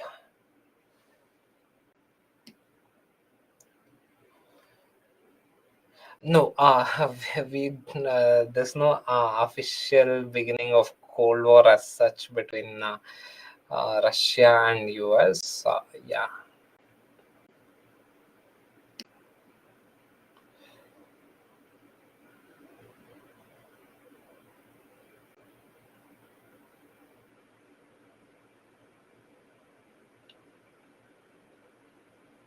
What Yusra? Will it work for every subject? What work for every subject? I didn't get. Yeah, man. Tips. Yeah, it's going to work now, right? मतलब, why just IR? How to write any subject answer? How will you get to know? मतलब, how? What is the evidence that we have? The only available evidence is a topper's copy. Take up topper's copy. See, acha, this so say 7 8 toppers are writing. So you need to write the same thing. Yeah, मतलब without boss without topper's copy bhai, it is very very difficult. So it's like you're shooting an arrow in dark room. Where how will you write? So what is the good IR answer? Who is going to tell? Who is going to tell? Can some XYZ person can come and tell? Acha, this is how you have to write. How do you know? So did you go and evaluate in UPSC? No. Then how do you know? The only available evidence that is there is that acha, these many people have written, say out of say 10,000 people have written, and 1,000 guys have got selected. So if you analyze this 1,000 guys people answer paper, you will get to know that there is some common element. So it means that this common element is working. Personal experience here. I was writing in some random fashion, it didn't work. So the year which I copied from Anudeep sir, the structure, the way he was writing, the diagrams, what he was writing. I copied the same thing. I cleared. So the evidence I'm giving you, na, so this year, take up this year rank one's copy. Look at the example, like how he's using the example, how he's writing the example. He's writing this triangle. Who introduced this? Shruti Sharma introduced it. So usually the toppers they learn from the toppers. So that's the reason I'm telling, if your handwriting is very small, small font, you can use say Anudeep sir's approach. Or if your handwriting is very slow, you can use this rank 35 Kartikeya Jaiswal's model. So it works, man. So this is how you got to do it. Fine.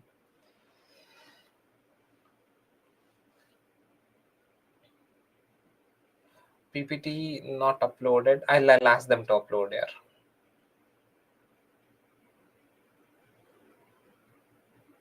Sure, Seema. I'll ask them to upload the PPT. Again, IR में ना, please यार, don't overemphasize on PPT. मुझे content दे दो, give me that, give me this. Boss, learn the reality. The reality is that all these things, all this extra material. Now, what is that? ARM. What is ARM? Additional reading material. Okay, additional reading material. ठीक है. This is for mental satisfaction. That's it. But if you don't know how to write one IR answer, or say if you don't know how to write one say XYZ subject answer, then what is the point of having a lot of PPT? मतलब 1 GB का PPT है भाई. After giving one attempt or say two attempts, when UPSC is going to give you one or two tight slaps, right? So then we'll realize that bhai, there's nothing in the content. Okay, content have mediocre content, limited content is sufficient. Don't overemphasize on I need to learn this, I need to do this. In IR you don't require any major knowledge in everything. Just I'll give you the structure also for a region. Once we take up the region wise question, region wise topic, I will give you the structure. If there is a question on India China, this is how you have to analyze, because this is how you have to write the answer. We will analyze the relation between India and China in the same manner. If there is a question between India vis-a-vis region, India versus Southeast Asia, India versus Central Asia, how to analyze, there's a different pattern. How to write that answer, there's a different pattern. We will analyze the topic from that angle. India vis-a-vis great power, India US relation, say India Japan relation, India Russia relation. There's a different pattern to write that answer. So we'll focus from that perspective. Is it clear? So don't unnecessarily overemphasize on content. Content is, see, usually in the first attempt, the big mistake what usually the first attempters do is that unnecessarily run behind the content, which doesn't serve any purpose as such. And the evidence is there, right? Look at toppers copy. Take up this year rank one. So this year, take up this year rank one copy. He has written that exam, that paper, say some 2 or 3 weeks before the actual exam. There is no way this person could change his content, or say change his structure, or say presentation. Within 2 weeks, nothing will happen. So, what is that extraordinary thing you are finding in this rank one's copy? What is that extraordinary thing that you are finding in this rank two, or say rank five's copy? There's nothing extraordinary as such. The classic example you can take, matlab, if you are very fresher, na, take up this copy of what's her name, Dabas, yeah, Dabas, right? Yeah, take up her copy, Dabas. It's totally fine. Take up her copy and see, the structure is very good, content is okay, that is fine. Rank 5, or else rank 5 or rank 6, what else you require? So focus on structure, focus on the keywords. Look at how many number of keywords she has put. Or say take up rank one's copy. So rank one's copy, look at how many examples he has put. Is there any some extraordinary theory or thesis he is writing? No. Basic keyword example. But this Dabas rank 5, or I think her name is Shrishti Dabas, rank 5 or rank 6. Look at her paper. Not as many examples as we find in rank 1, but keywords, a lot of keywords. That's what is required. So you don't unnecessarily over focus on content. मतलब पढ़ना क्या करोगे if you don't know how to write an answer? ठीक है? Fine. So these are the broad challenges that are there in the present times. Yes, we can write in gel pen in your mains paper. For prelims, it is ballpoint pen, ballpoint pen. Yeah, Shweta, you can send IR questions to my email ID. If you are writing IR questions, please send it to this email ID. I will evaluate and send it to you.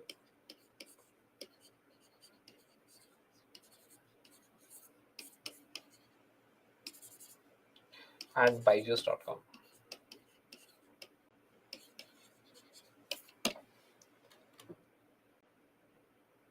Raz, I don't know about that. Can you please verify? I'm not sure about the timetable.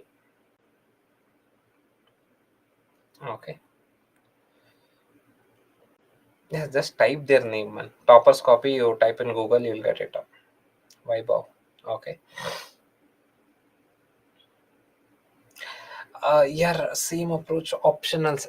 For every subject, you have to follow the same approach, right? Or else, how will you know? AR35 Kartikeya Jaiswal, yeah. Shweta, his name is Kartikeya Jaiswal. Or AI rank 35, either 2021 or 2022. I don't know which year. Fine. Okay.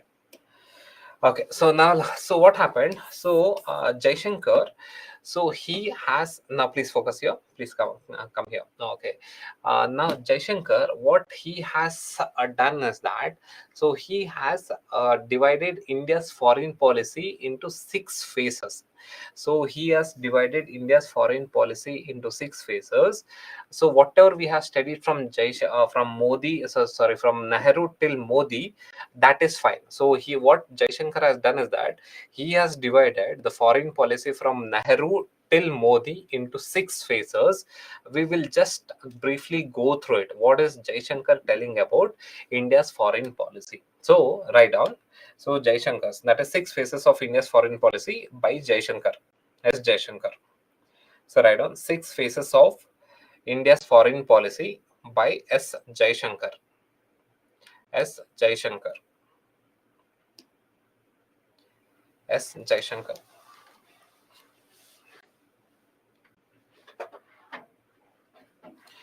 Yeah, first one, era of optimistic non-alignment. Era of optimistic non-alignment. Whatever we have studied, he has put it in a proper structure. Say from Nehru till Modi, whatever we have studied, how foreign policy has evolved, he has put it in a proper structure. So under each phases, just write 1 or 2 lines. That is sufficient. So you should know that Jaishankar has given 6 phases of India's foreign policy. The first phase is era of optimistic non-alignment. So Nehru was an idealistic leader. He was very much optimistic. So that's the reason he has named this phase as era of optimistic non-alignment. So first one, write down. First point, write down here. India aimed to protect its sovereignty. India aimed. First point is in the first phase. India aimed to protect its sovereignty. Sovereignty. India aimed to protect its sovereignty and rebuild its economy. And rebuild its economy. Second point is that India focused on decolonization, decolonization, decolonization in Asia and Africa. In Asia and Africa, Asia and Africa, and aimed and aimed to establish aimed to establish a more equitable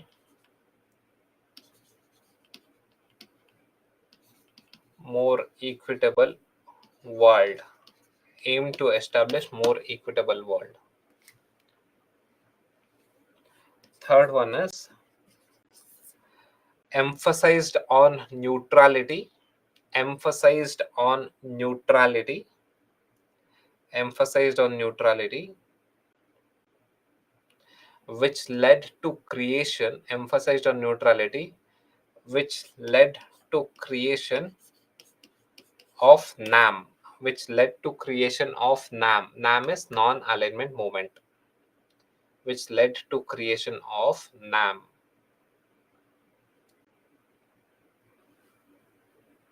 Fine. Okay. So next one is next phase is decade of realism and recovery. See, in 1962, we had war with China where India lost. So what happened? So we were idealistic, optimistic during Nehru's period, very much idealistic. That is, India's foreign policy was very much idealistic. But after this shock, after this major shock of this India-China war, we became more realistic. That is realism and recovery. We had to recover from the losses that we had in this 1962 war. So he calls this phase as decade of realism and recovery. So here write down first point is prioritized. First point is prioritized national security. Prioritized national security. Yes, Rishabh. Okay, prioritized national security over non-alignment. Prioritized national security over non-alignment. Next one is tilted towards USSR. Tilted towards USSR. Tilted towards USSR.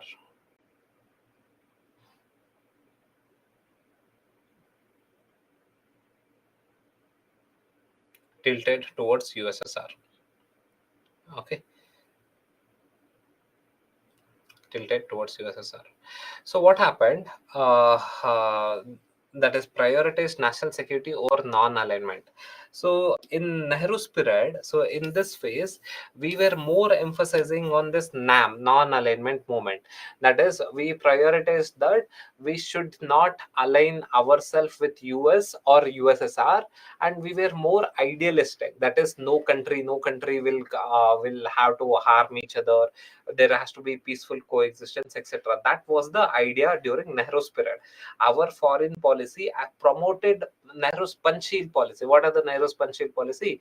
That is respecting sovereignty, that is mutually respecting the territory and not interfering in the internal politics, etc. These are Nehru's Panchsheel policy.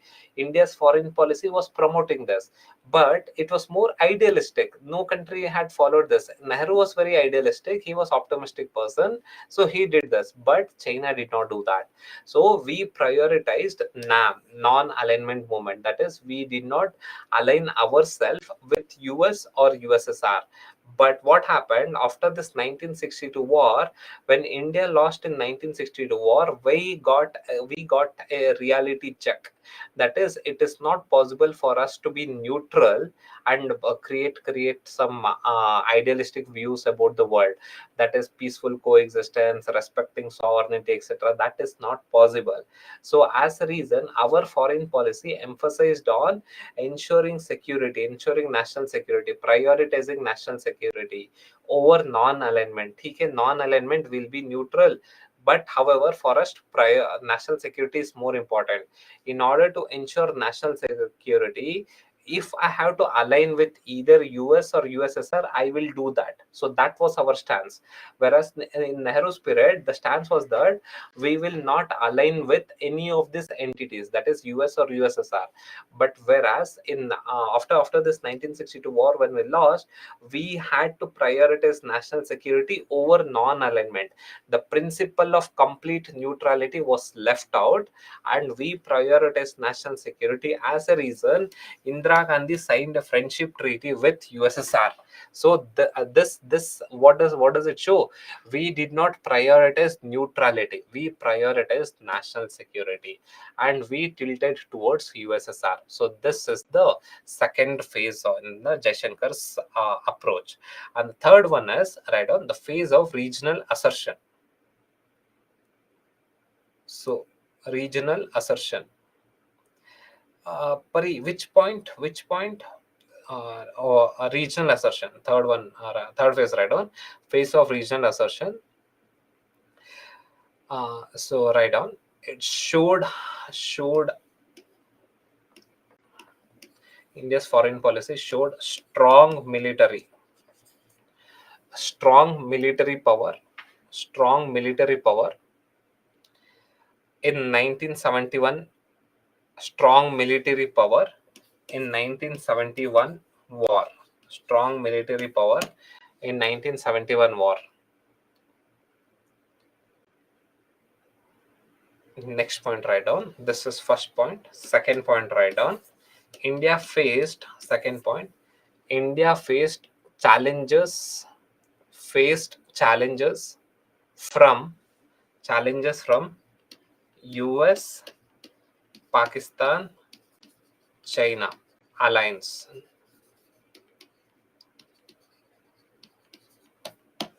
India faced challenges from US, Pakistan, China alliance. Yeah, first point is showed strong military power in 1971 war. Strong military power in 1971 war.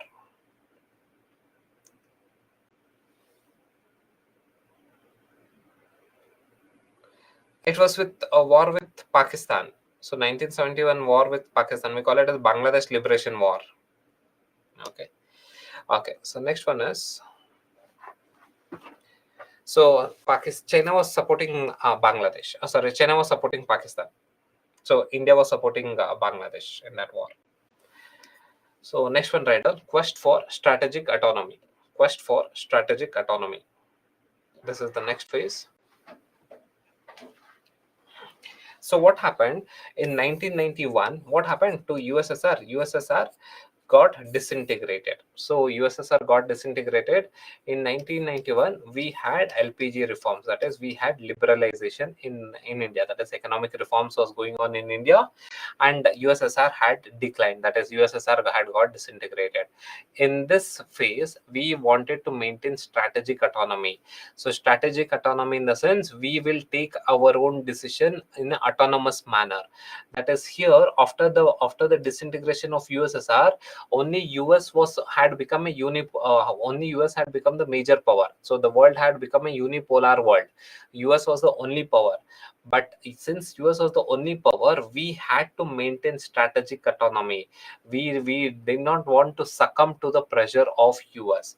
So that is a quest for strategic autonomy. So here, what did we do? So first one, write down, adopted to the unipolar world, adopted to the unipolar world, adopted to unipolar world led by USA, adopted to unipolar world led by USA. Next one, write down, focused on securing nuclear weapon capabilities, focused on securing nuclear weapon capabilities, focused on securing nuclear weapon capabilities.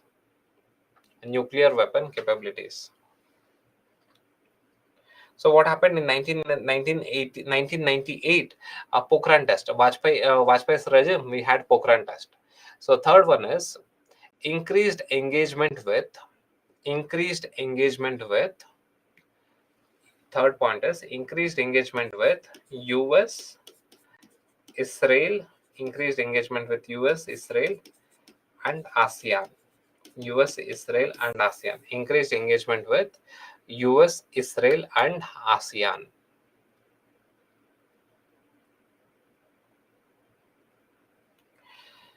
Fine. And the next phase is balancing power. First point, adopted to the unipolar world led by USA. First point is adopted to the unipolar world led by USA. Okay. So next one, right on balancing power. So 1998 to 2014. So we were focusing on foreign policy was focusing on balancing of the power. So by 1998 to 2014, the major powers had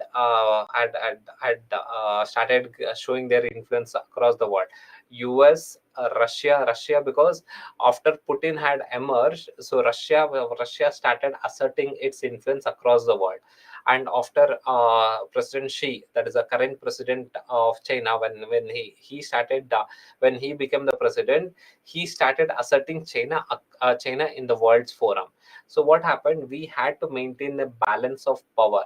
So we had to maintain a good relation with US, Russia, China, etc. So this phase he calls it as balancing power. So here, write down, first point is acted as a balancing power, acted as a balancing power against China's rise,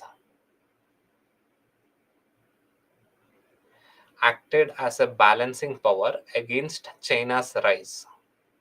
China was rising in this period. China was rising, so we were acting as a balancing of power. That is, we took efforts to balance the power in the region. And the next one is signing India-US nuclear deal.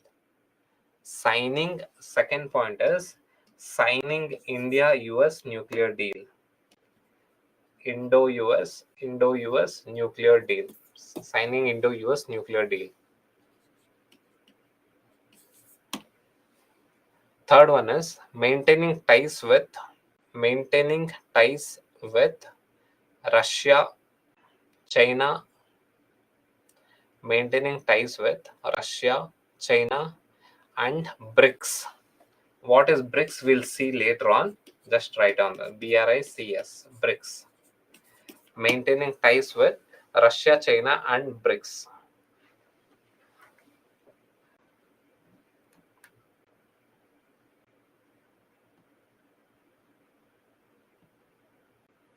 Okay.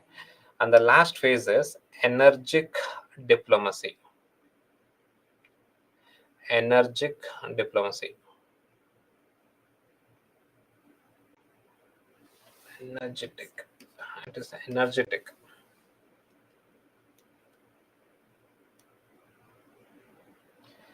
Yeah, that is also there, Abhishek. Energetic diplomacy. Energetic diplomacy 2014 to present times. So first point is shifted from non-alignment to multi-alignment. Shifted from non-alignment to multi-alignment. So shifted from non-alignment to multi-alignment. Non-alignment to multi-alignments. Example, India, US, India, Russia, India, Israel, India, Israel, India, Iran, etc. Shifted from non-alignment to multi-alignment.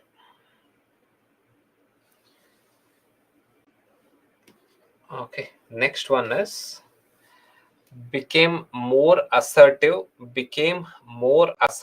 on world stage. Became more assertive more assertive on world stage. On the world stage.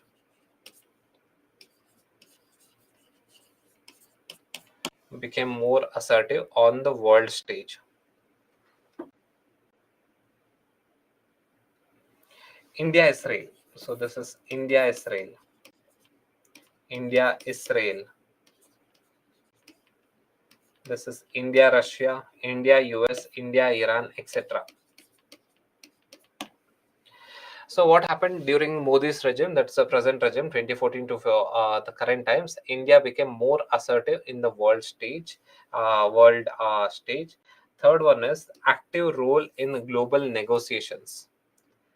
Active role in global negotiation. Active role in the global negotiations, like climate change. Active role in global negotiation, like climate change. Active role in global negotiation, like climate change. Launched, last one is launched Act East policy. Launched initiatives like Act East policy. Launched initiatives like Act East policy. Launched initiatives like Act East policy.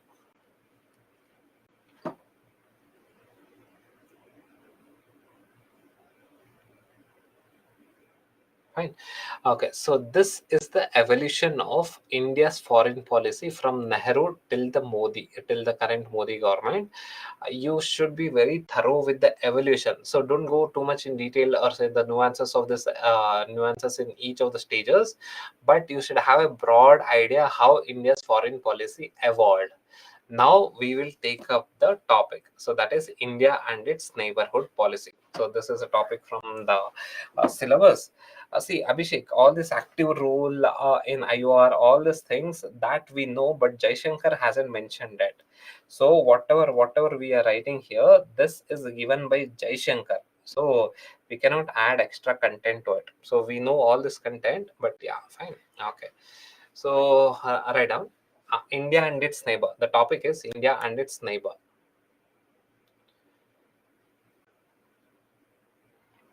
India and its neighbor. So write down India is India is surrounded by India and its neighborhood policy. So write down India is surrounded by 8 neighborhood countries. India is surrounded by eight eight neighborhood countries. Start from here: China,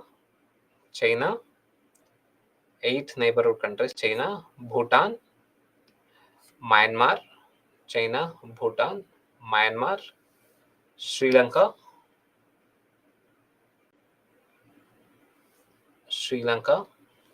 Pakistan, Afghanistan.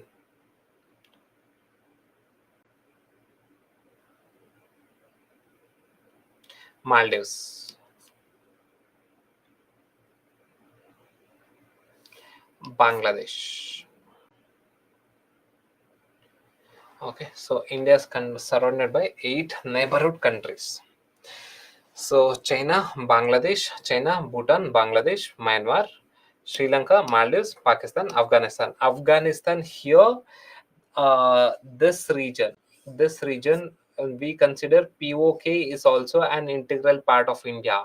So this POK has border with Afghanistan. So POK is an integral part of India, and POK has borders with Afghanistan. So that's the reason we consider Afghanistan also as our neighbor. Fine. Okay. So right on here. So next point, right on. India's relation India's relations. Yeah, Nepal is also missing. Yeah, India's relation with its neighbor have been shaped by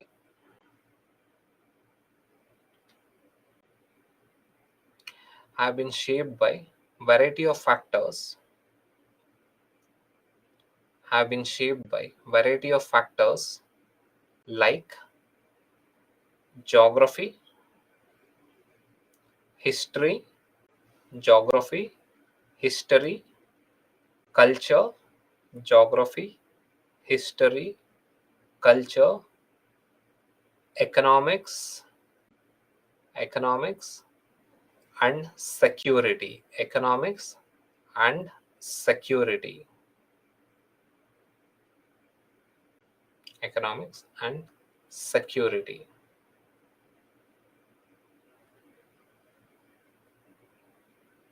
Fine. The common objectives with common objectives of India's neighborhood policy are common objectives of India's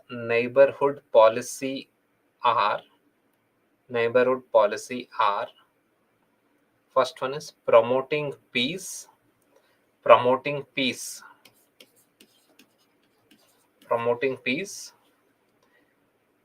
ensuring stability, promoting peace, ensuring stability, ensuring stability,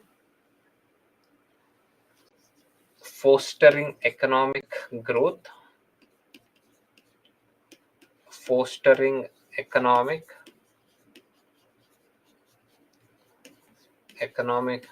fostering economic growth, and addressing the shared challenges,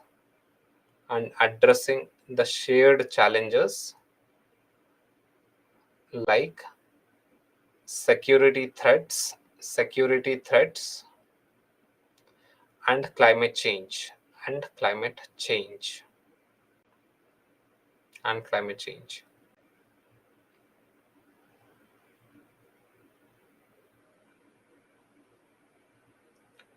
Okay, and climate change. So currently, as we see earlier, so in the evolution of India's foreign policy, it was Gujarat. So in the Gujarat doctrine was the first one who emphasized on having closer ties with the neighborhood. So what happened to this Gujarat doctrine? So this Gujarat doctrine was again rebranded as neighborhood first policy in 2008. by Manmohan Singh's government. So neighborhood first policy was rebranded in 2008 by Manmohan Singh's government, and the same thing was emphasized. And currently, the Modi government is also following the same neighborhood first policy. So what? But in Manmohan Singh's government, it was not taken up in a big way. Neighborhood first policy was introduced in 2008. Uh, Again, it is just a rebranding of Gujarat's doctrine. So Gujarat doctrine was rebranded into neighborhood first policy, but it was not taken in a big way. But however, when Narendra Modi came, when Modi came became a prime minister, he took up neighborhood first policy in a big way. That's the reason in this swearing ceremony also, the swearing ceremony of his for the first tenure, he invaded all the neighborhood countries. The heads of the state of the neighborhood countries were invited. So that showed that the current government is emphasizing a lot on neighborhood first policy. So now all the neighborhood relationship is guided by this neighborhood first policy. So we should know what are the objectives of this neighborhood first policy. So write down neighborhood first policy.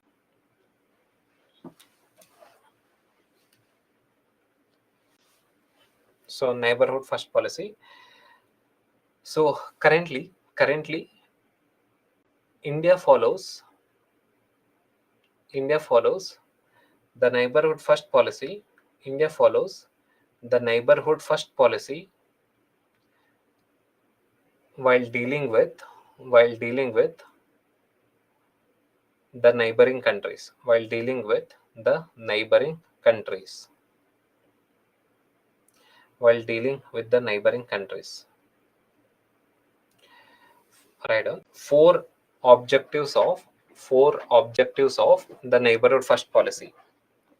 Four objectives of the neighborhood first policy. Four objectives of the neighborhood first policy. The first one is peace and stable neighborhood. Peace and stable neighborhood. Peace and stable neighborhood. Write down. India seeks, next to it, write down. India seeks a peaceful neighborhood to ensure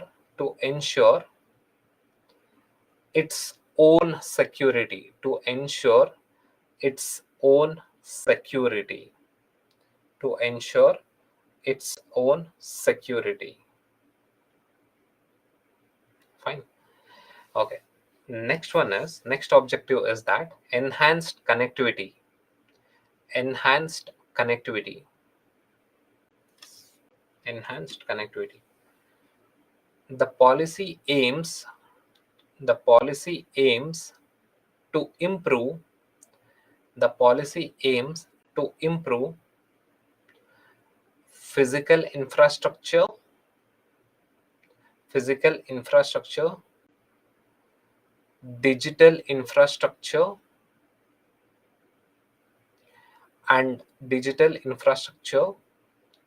and people to people contact and people to people contact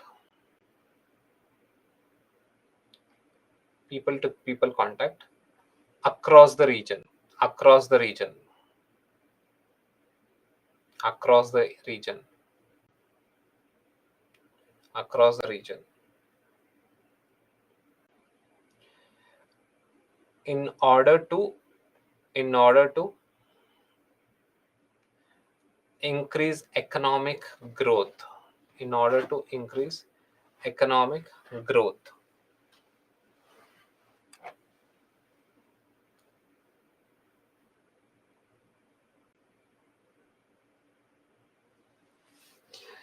Okay, so next one is economic cooperation.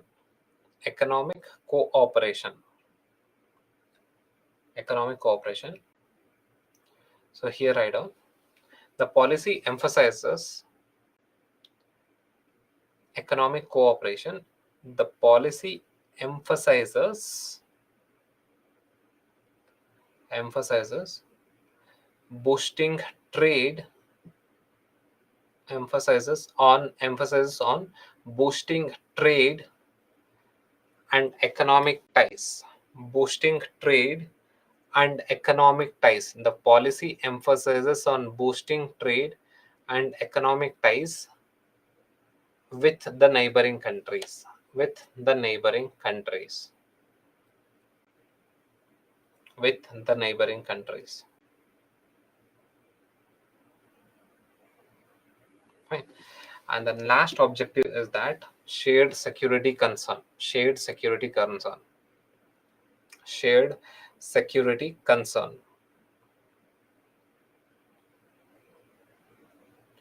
Shared security concern. Right on.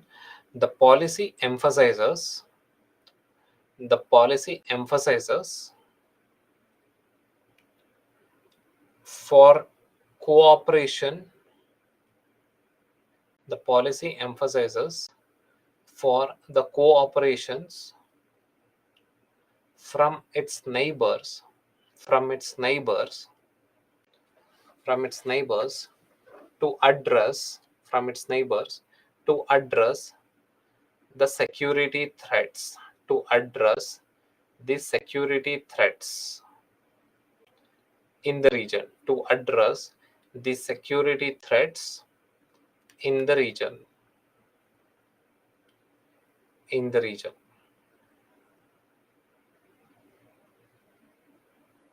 Fine. So these are the main objectives of the neighborhood first policy.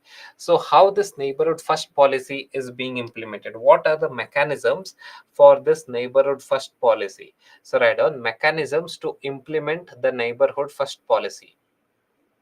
Mechanisms to implement the neighborhood first policy. Mechanisms to implement the neighborhood first policy.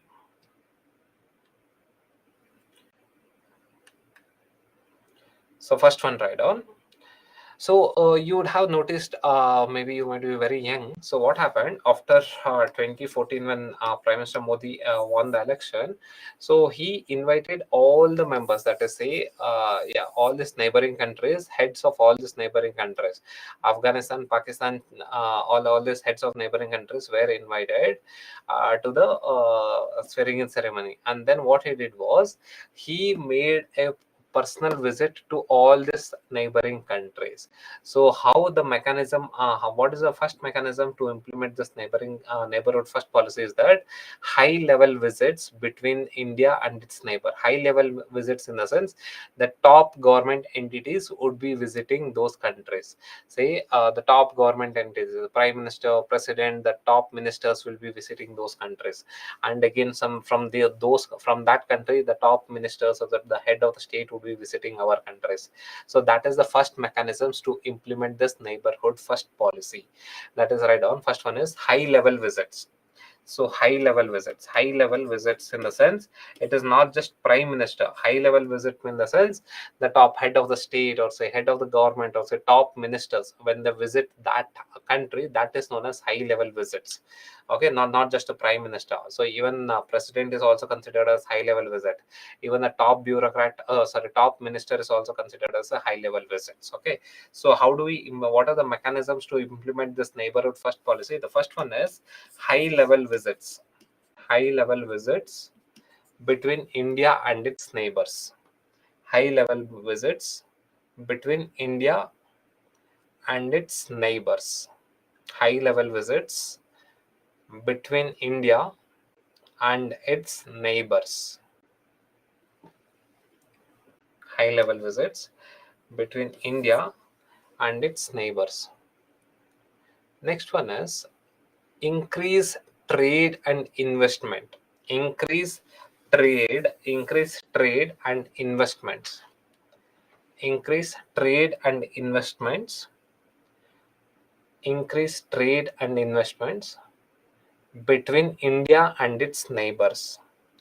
Increase trade and investment between India and its neighbors.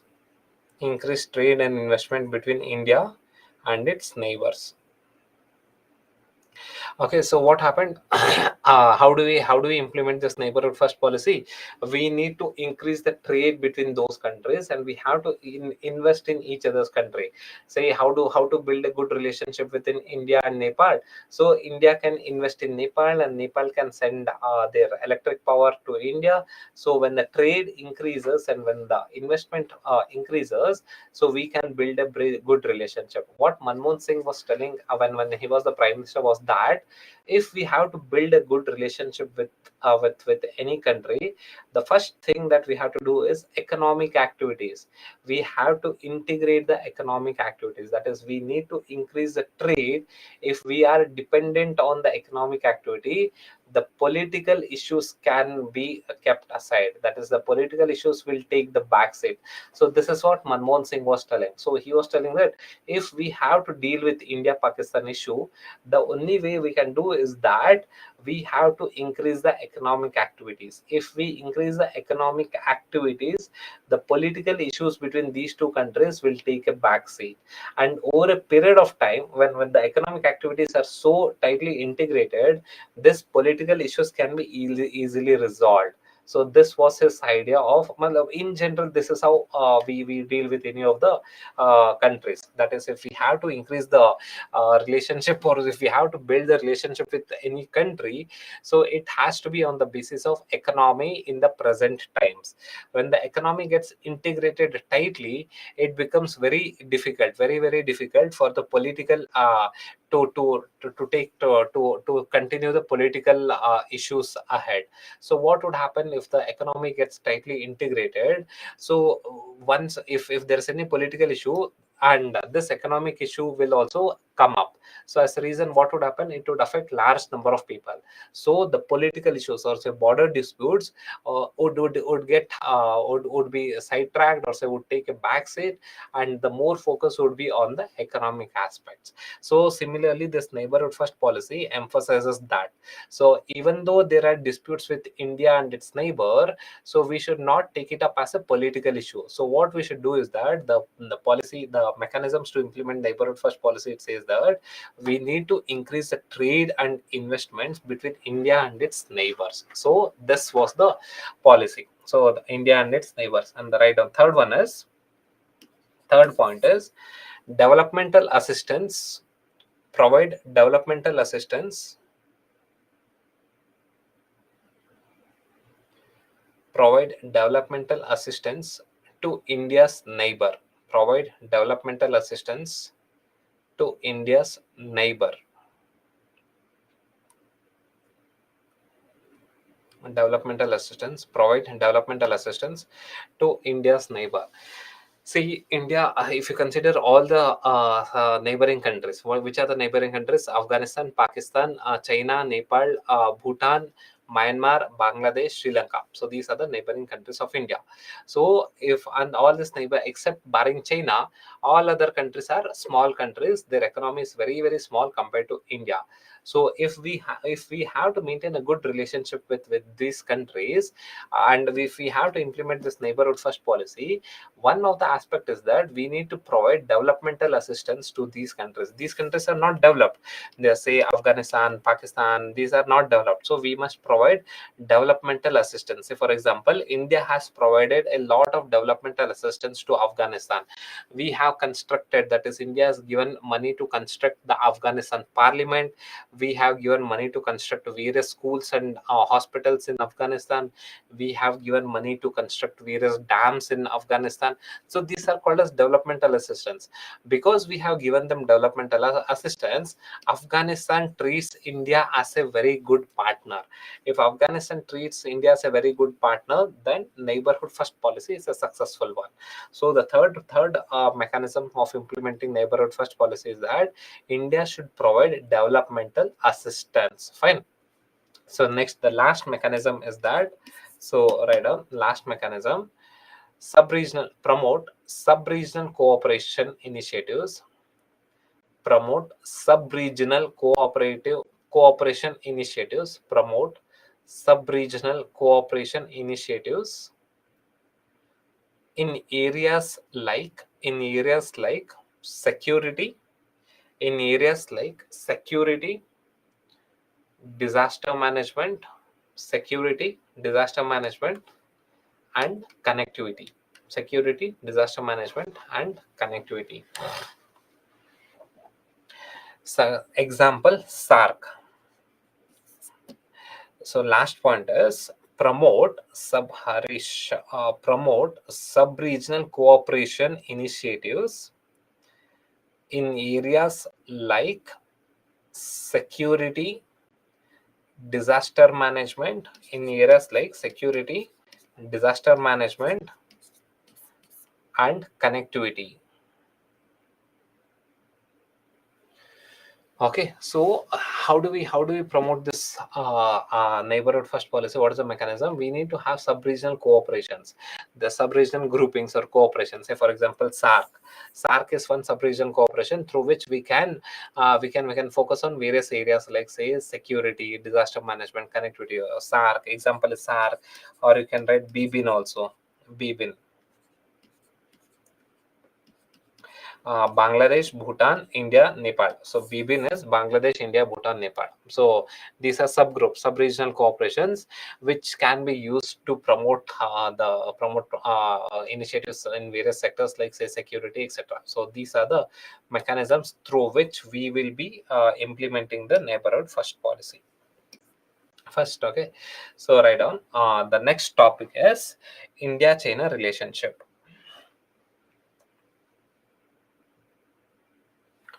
Uh, SARC is SAARC. SARC. So what is SARC? We'll take up.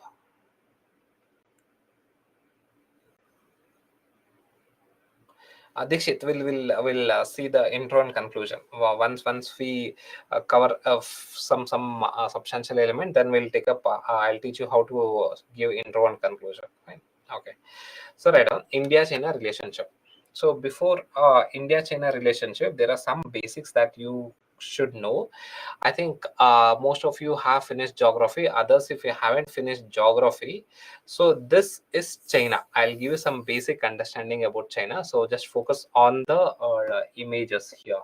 So this is China. So this is Tibet. So this is Tibet and this is China. So earlier we had Tibet was a separate autonomous country. It was a separate country, like how India was a separate country. Tibet was also a separate country till 1950, 1951. So up till 1951, Tibet was a separate country. China was another country. So China was managed by King Dynasty. So Qing, King Dynasty. So it was managed by King Dynasty. The Tibet is a separate country in itself. India was by British India. That is the British Raj was managing India. Say up till 1947. After 1947, Indian government was formed. But however, Tibet was a separate autonomous region, was a separate country in itself. This China was managed by King Dynasty. So then what happened? So just I'll give a brief idea. So this is Tibet. This is China. This is India. So in international relation, there's a concept called as buffer state. So there's a concept called as buffer state. What is this buffer state? So you just need to know that buffer state means this is a country which is in between two big countries. This is a small country which is in between the two big countries. So it acts as a buffer region. So this big country cannot encroach into this region. This big country cannot encroach into the other country's region. So that kind of countries are called as a buffer state. So what is buffer state? Say again here.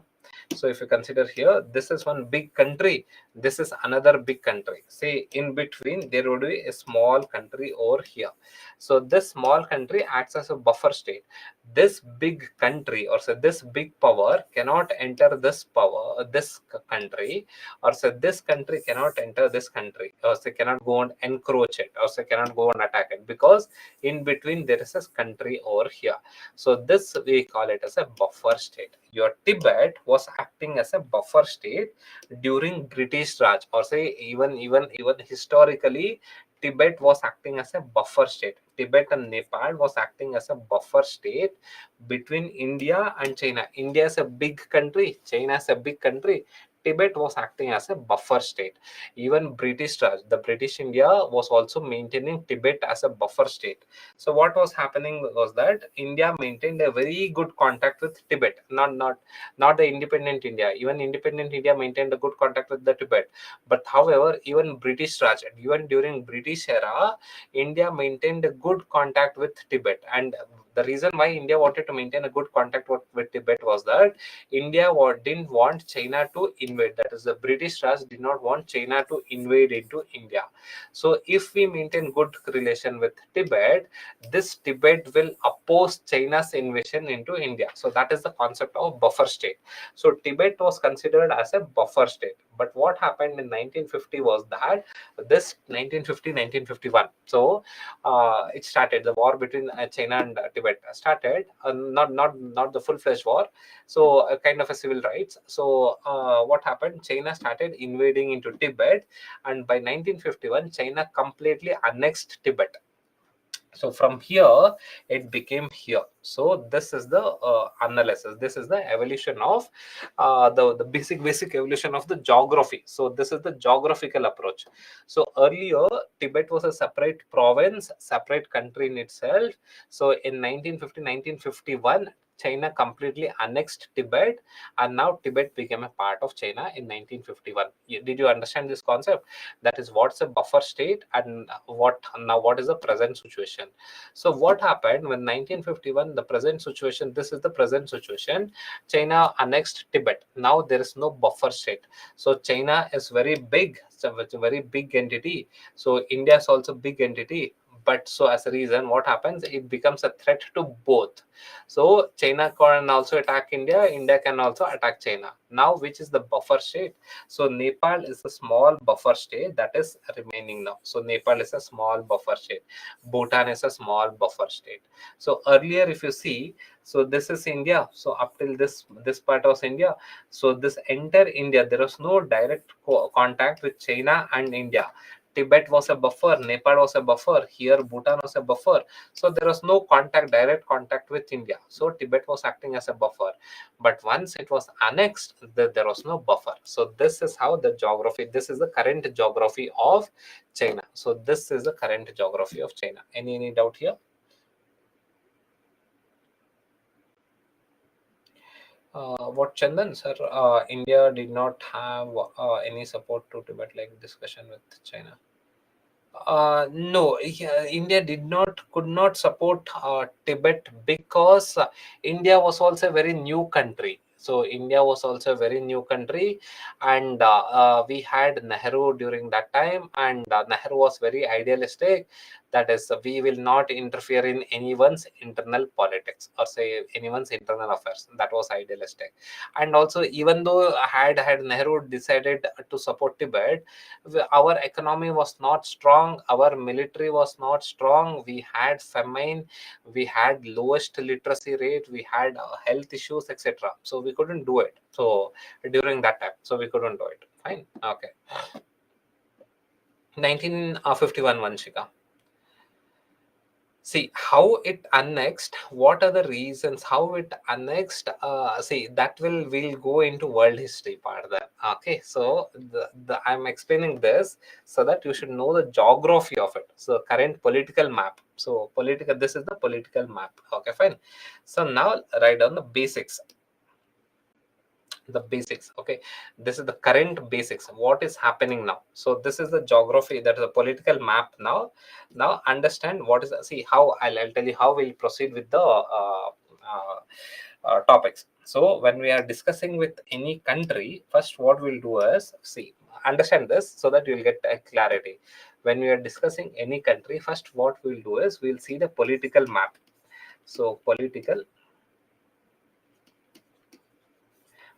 map, so that you will get to know where exactly are we speaking about, or say which country is in which position. We'll come to know political map, and then we will see the current condition, current situation,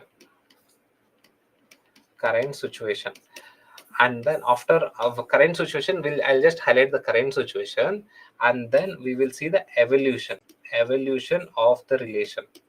So after tracking the evolution, we will come to this one so that you will get a understanding. Acha, why there is a border dispute now? So if say India and China has having a border dispute, I'll tell you that India and China has a border dispute and China is rising, and then we'll see the evolution. So that you can trace how the evolution has taken place, so that we have come to the current situation. After this, then we will analyze the area of convergence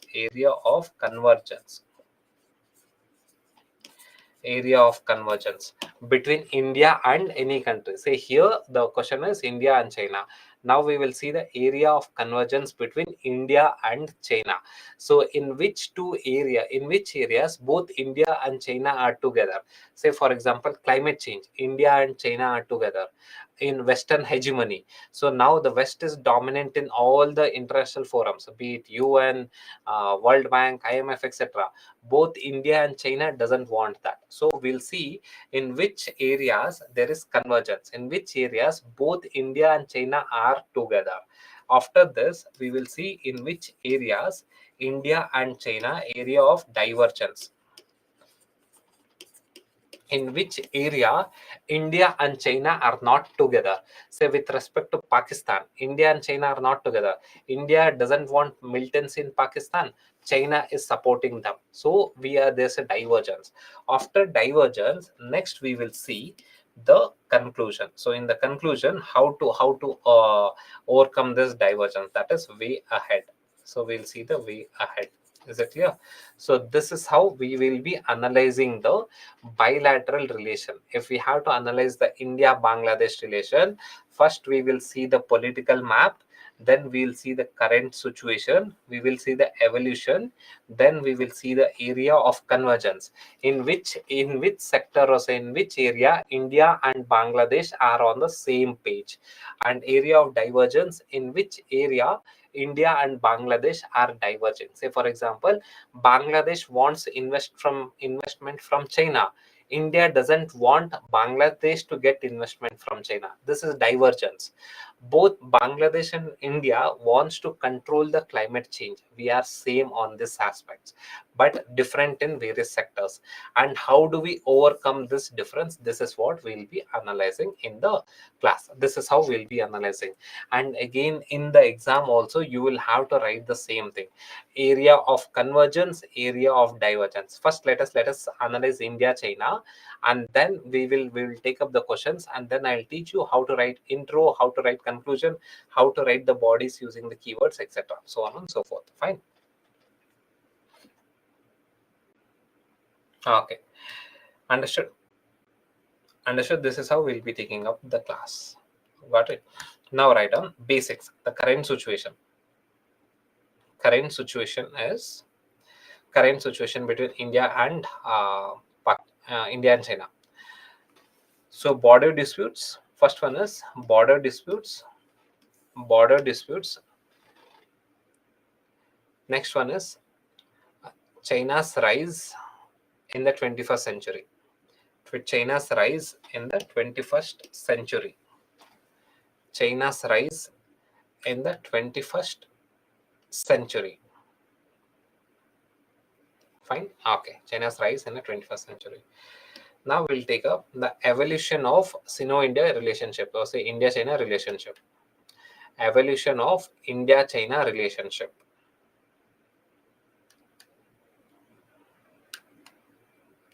So India-China relationship, evolution of India-China relationship is not something very new. So even before India's independence, India-China had a very close relationship in various sectors. Say even during the ancient times, India and China had very close relationship. See, there is a Silk Road. So this we call it as a Silk Road. That is through this Silk Road, there was a trade that was taking place between India and China. If you see, this is the Silk Road. Through maritime, this is through ocean also, India and China were indulging in trade through land route also India and China were indulging in trade. And again, India and China has close connections in terms of culture. That is, Buddhism that was started in India went to was proliferated into China. So again, India and China has a close relationship since the ancient times. So write down early relations since ancient times. Both India and China indulged in trade. Since ancient times, both India and China indulged in trade through the Silk Road, through the Silk Road,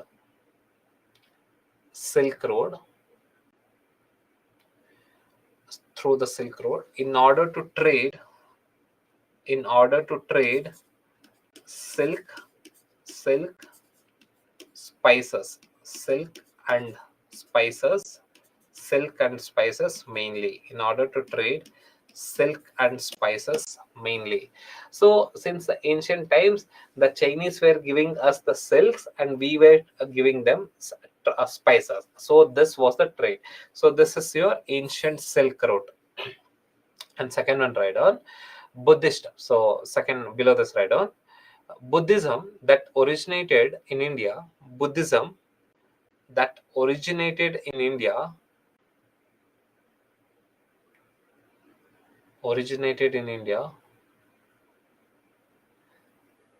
got proliferated got proliferated into China. Got proliferated or say spread into China. Got proliferated or spread into China. So India-China relationship is not something new. So India-China relationship, since ancient times, we are having relationship with India and China. Since ancient times, we are indulging in trade. That is mainly the important commodities were silk. That is, silk from China was coming to India, and spices from India was going to China. So the trade route that was going between India and China, so we call it as Silk Route. So by the way, it is famously known as Silk Route. What is Silk Route? Silk Route means it is a trade route that was going from India, so going from China to various countries, because silk was initially it was used in China and nowhere it was used, and silk was one of the luxury commodities or very important good. So silk was exported from China to various other countries, and in whichever route the silk was exported, we call it a Silk Route. On the land also, that is via land also silk was exported, and via ocean also, via water also silk was exported. So those routes are called as silk routes. Understood what is Silk Route? Okay, fine. So now let us consider this one. So next one, during colonial period, and again in ancient times we had relation, and even during colonial times also we had very close contacts with the China, or say China or Tibet.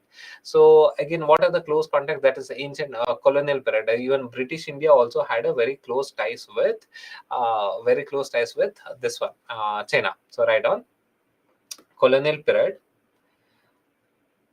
The rise of British Raj in India, the rise of British Raj in India, the rise of British Raj in India, and King dynasty in China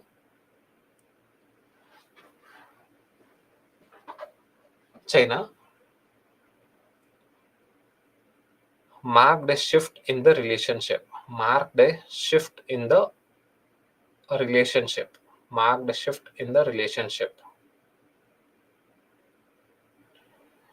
Right down here. Right down the British, without consulting China, the British, without consulting China,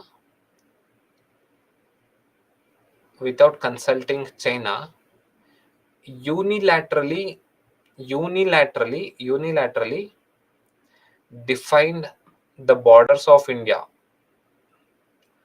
Unilaterally defined the borders of India with China.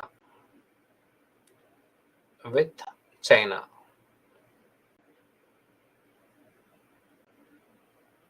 full stop.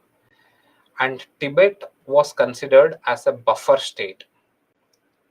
And Tibet was considered as a buffer state.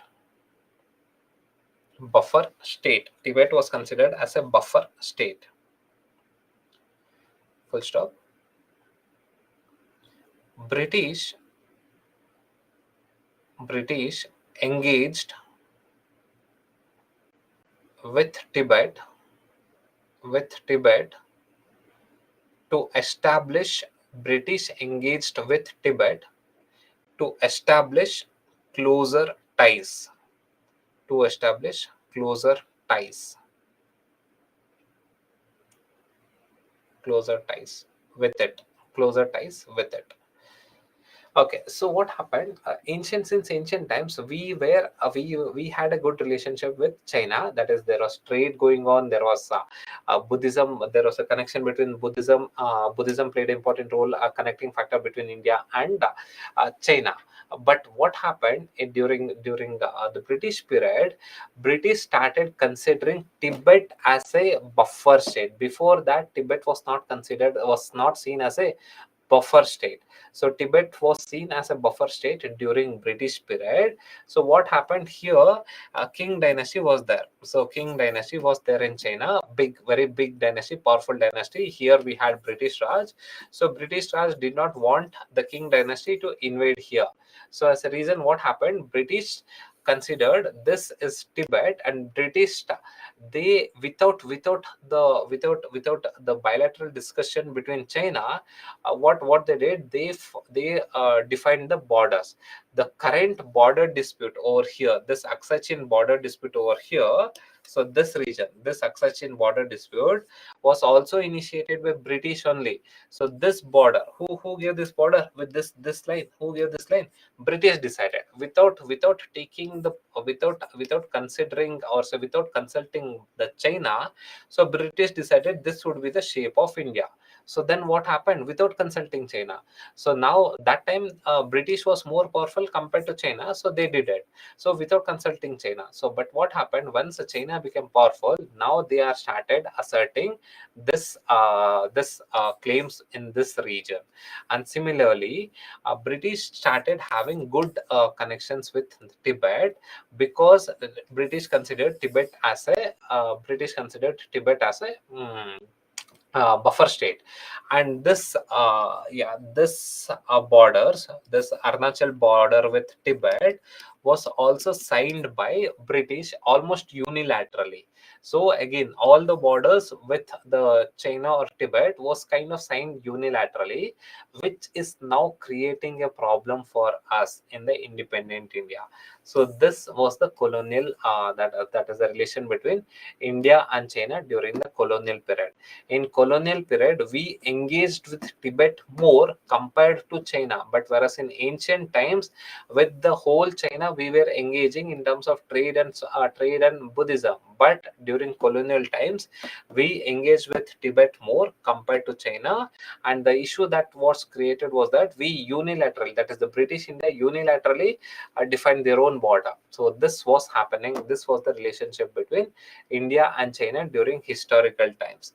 That is next point, right on. Next last point, right on. Yeah, modern relationship. So write the heading. We'll continue in the next class. Fine. Okay, modern relations. We'll continue this in the next class. Fine. Okay, so chala then. So email ID is bharat.kumar 3@byju's.com. Okay, fine. So chala then. Thank you guys. Okay, so thank you. Tomorrow, whether there will be class or not, I need to confirm. Just 1 second.